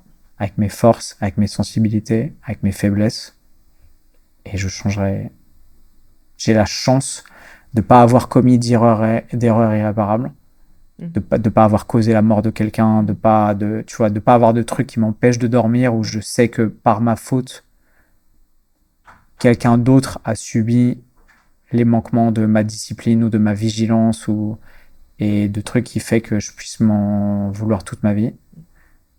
Donc, tout n'est qu'un jeu, en fait. Tu vois, je garde cette légèreté en permanence de me dire, je peux relancer les dés quand je veux. Si demain, je veux partir en Azerbaïdjan bosser dans une centrale nucléaire, virtuellement, je peux, tu vois. Et c'est libérateur pour moi. Donc, tu changeras rien. Ouais, absolument rien. Est-ce qu'il y a une question qu'on t'a jamais posée en podcast? Tu as toujours rêvé qu'on te pose. Donc, c'est l'occasion, tu vois. Tu vois, mon cerveau marche pas comme ça. Ouais. C'est vraiment la thématique de l'éléphant rose, tu vois. Si tu me dis, qu'est-ce que tu as jamais fait ou machin et tout, impossible. Je suis incapable de te dire, par définition, si on me lâche. Et puis, non, je suis pas non plus un mec focus sur le truc dont j'aurais trop voulu parler et tout. Moi, enfin, tu vois, la discussion qu'on a eue, elle a ni queue ni tête depuis le début. Tu l'as super bien structurée et je l'ai amené n'importe où. Donc, je suis pas du tout un mec qui guette les opportunités, qui est là en mode opportuniste. Ah ouais, j'aurais bien aimé faire ma promo pour pouvoir parler de ça. Ouais, mais tu vois, c'est là que tu montres aussi ta différenciation. Et j'étais sûre que tu allais me faire ce genre de réponse. C'est vrai. Bah oui, mais c'est génial. Okay. Mais c'est pour ça aussi que je voulais t'inviter. J'aurais pu prendre une liste très longue de coachs sportifs. Et d'ailleurs, j'en ai jamais eu parce qu'en fait, ça m'allait pas. Et en fait, ton profil a matché sur plein de valeurs, la manière, le côté drôle, le côté spontané, le côté on se prend pas la tête, mais en même temps, c'est un pan essentiel de la vie. La santé de l'entrepreneur, bah, c'est la base de tout. Tu disais tout à l'heure. Ouais, je sais pas. La question qu'on m'aurait jamais posée. Peut-être un jour, on me posera une question et je me dirai, ah bah tiens, on m'a jamais posé, tu vois. Mais ça viendra jamais spontanément dans ma tête de me dire, tiens, quel est la nature et le cerveau aiment pas le vide, tu vois, on le sait tous. Tu disais que toi, tu cogites en permanence, on est tous plus ou moins, pas tout le monde, mais enfin, en fonction de tes neuroatypicités et tout, on est un peu, enfin, dans notre milieu, en tout cas, on est beaucoup comme ça. Moi, je suis incapable de penser par le négatif. Ça ne marche pas, c'est pas possible. Quand j'avais posé la question à une invitée, elle m'avait dit, la vraie question, comment tu vas? Tu sais, cette fameuse question, bon, c'est très philosophie, coaching, etc. Et au début, je me suis dit, mais pourquoi elle me sort ça? Comment tu vas? Sans doute parce qu'elle allait pas super bien au moment où elle avait besoin que tu lui poses la question. Mais... Exactement. Et en fait, ça l'a amené à justement faire une petite introspection, comme on dit. Donc, c'était assez marrant. Avant de conclure cet échange, j'aime bien envoyer la balle à un potentiel futur invité. Est-ce qu'il y a quelqu'un que tu voudrais mettre à ta place dans un prochain épisode? Tu penses que c'est hyper intéressant pour lui, pour moi, pour les invités, pour la communauté? Est-ce que tu vois quelqu'un qui prendrait ta place? C'est une question difficile pour moi parce que des gens intelligents et intéressants pour les autres, j'en ai tout le tour du ventre. Genre, j'ai que des amis qui sont passionnants et je rendrai service à personne en citant un nom ou deux parce que tous les autres se sentiraient sans doute délaissés. Mais il y en a plein des gens qui peuvent apporter tellement. Enfin, tu vois, j'ai des potes. J'ai un pote qui est spécialisé dans le bien-être et la méditation. Il s'appelle Steph Gentil. Tu l'entends parler, il est magnétique et irradiant de lumière et de vérité et de plénitude. Et juste, il va poser ses yeux dans les tiens et tu vas sentir ton humanité à la fois se dissoudre et se connecter à un truc qui est tellement plus grand que tous les trucs inutiles après lesquels tu as toujours couru. Moi, je le vois 2 heures, mon pote Steve. Bah, j'ai envie de redevenir un moine, de faire des arts martiaux toute la journée, de méditer, de manger des graines. Et tu vois, genre... donc, si un jour tu as l'occasion de le croiser, de le rencontrer ou de l'inviter sur un podcast, ça peut être extrêmement intéressant pour toi et pour les gens qui vont l'écouter parce que c'est une lumière incarnée. Mais des gens intéressants qui peuvent partager des trucs inspirants. J'ai la chance aujourd'hui, grâce à la vie que je me suis plus ou moins créée et que le hasard m'a offert, d'en croiser souvent. Et j'en suis super reconnaissant, tu vois. Mais ce jeu d'échange de podcasts et se livrer, faut être deux. Hein, c'est important. Ça serait quoi ton mot de la fin pour conclure l'échange? Merci, déjà, Merci parce que je suis super content d'avoir eu cette discussion avec toi qui était vraiment intéressante. Et c'est assez rare pour le souligner, je trouve, mais je sais pas, ça m'a fait du bien. Enfin, tu vois, je suis pas quelqu'un qui aime particulièrement parler de moi dans la vie tous les jours parce que je connais, tu vois. Bon, voilà, tu te connais par cœur. Ça me gonfle. Mais la façon dont tu as structuré tes questions, je me suis rendu compte qu'en fait, en faisant un retour réflexif sur mon passé, je pouvais arriver à partager avec les autres des leçons ou des erreurs ou des enseignements qui peuvent peut-être être utiles pour eux. Si c'est le cas, j'irai voir les commentaires du podcast et dites-le nous en commentaire parce que ça m'intéresse de voir s'il y a des gens qui résonnent un peu avec mon parcours, avec les questions très ouvertes que j'ai pu lâcher au fur et à mesure et que tu m'as proposées. Et ouais, il y a toujours une utilité dans le partage et même si je rechigne souvent à raconter mes campagnes et mes trucs parce que tu as un peu toujours l'impression de répéter les choses à longueur de temps de la même façon. Là, je trouve que via le prisme de tes questions qui étaient très bien orientées, on l'a fait de façon assez inédite. Et même moi, je me suis surpris à contempler mentalement des idées que j'avais pas réinvestiguées depuis longtemps et c'était agréable, c'était cool. Merci, en tout cas, c'est ce que j'essaye d'apporter depuis plus de 15 ans, de creuser l'histoire et on prend pas le temps de creuser cet aspect-là. Et si je suis arrivée, ça t'a apporté ces 2 heures. Des fois, on me dit, oui, mais 2 heures, c'est énorme. Mais en fait, regarde, c'est passé super vite. Ouais. Donc, merci pour ce partage. Bien sûr, on mettra toutes les informations à nos abonnés. On retrouvera les liens, tout ce qu'il faut, etc. On invite bien sûr à mettre des commentaires parce que c'est grâce à ça aussi que peut-être d'autres personnes vont se manifester et dire ah bah tiens j'ai eu tel parcours etc. Et on est là pour ça clairement et on ne gagne pas notre vie avec YouTube, hein. C'est important de le préciser. C'est vrai. On le fait en plus. Merci pour ce temps et puis peut-être à une autre occasion, pourquoi pas, j'en sais rien, mais un grand merci de ce temps précieux. Avec grand plaisir.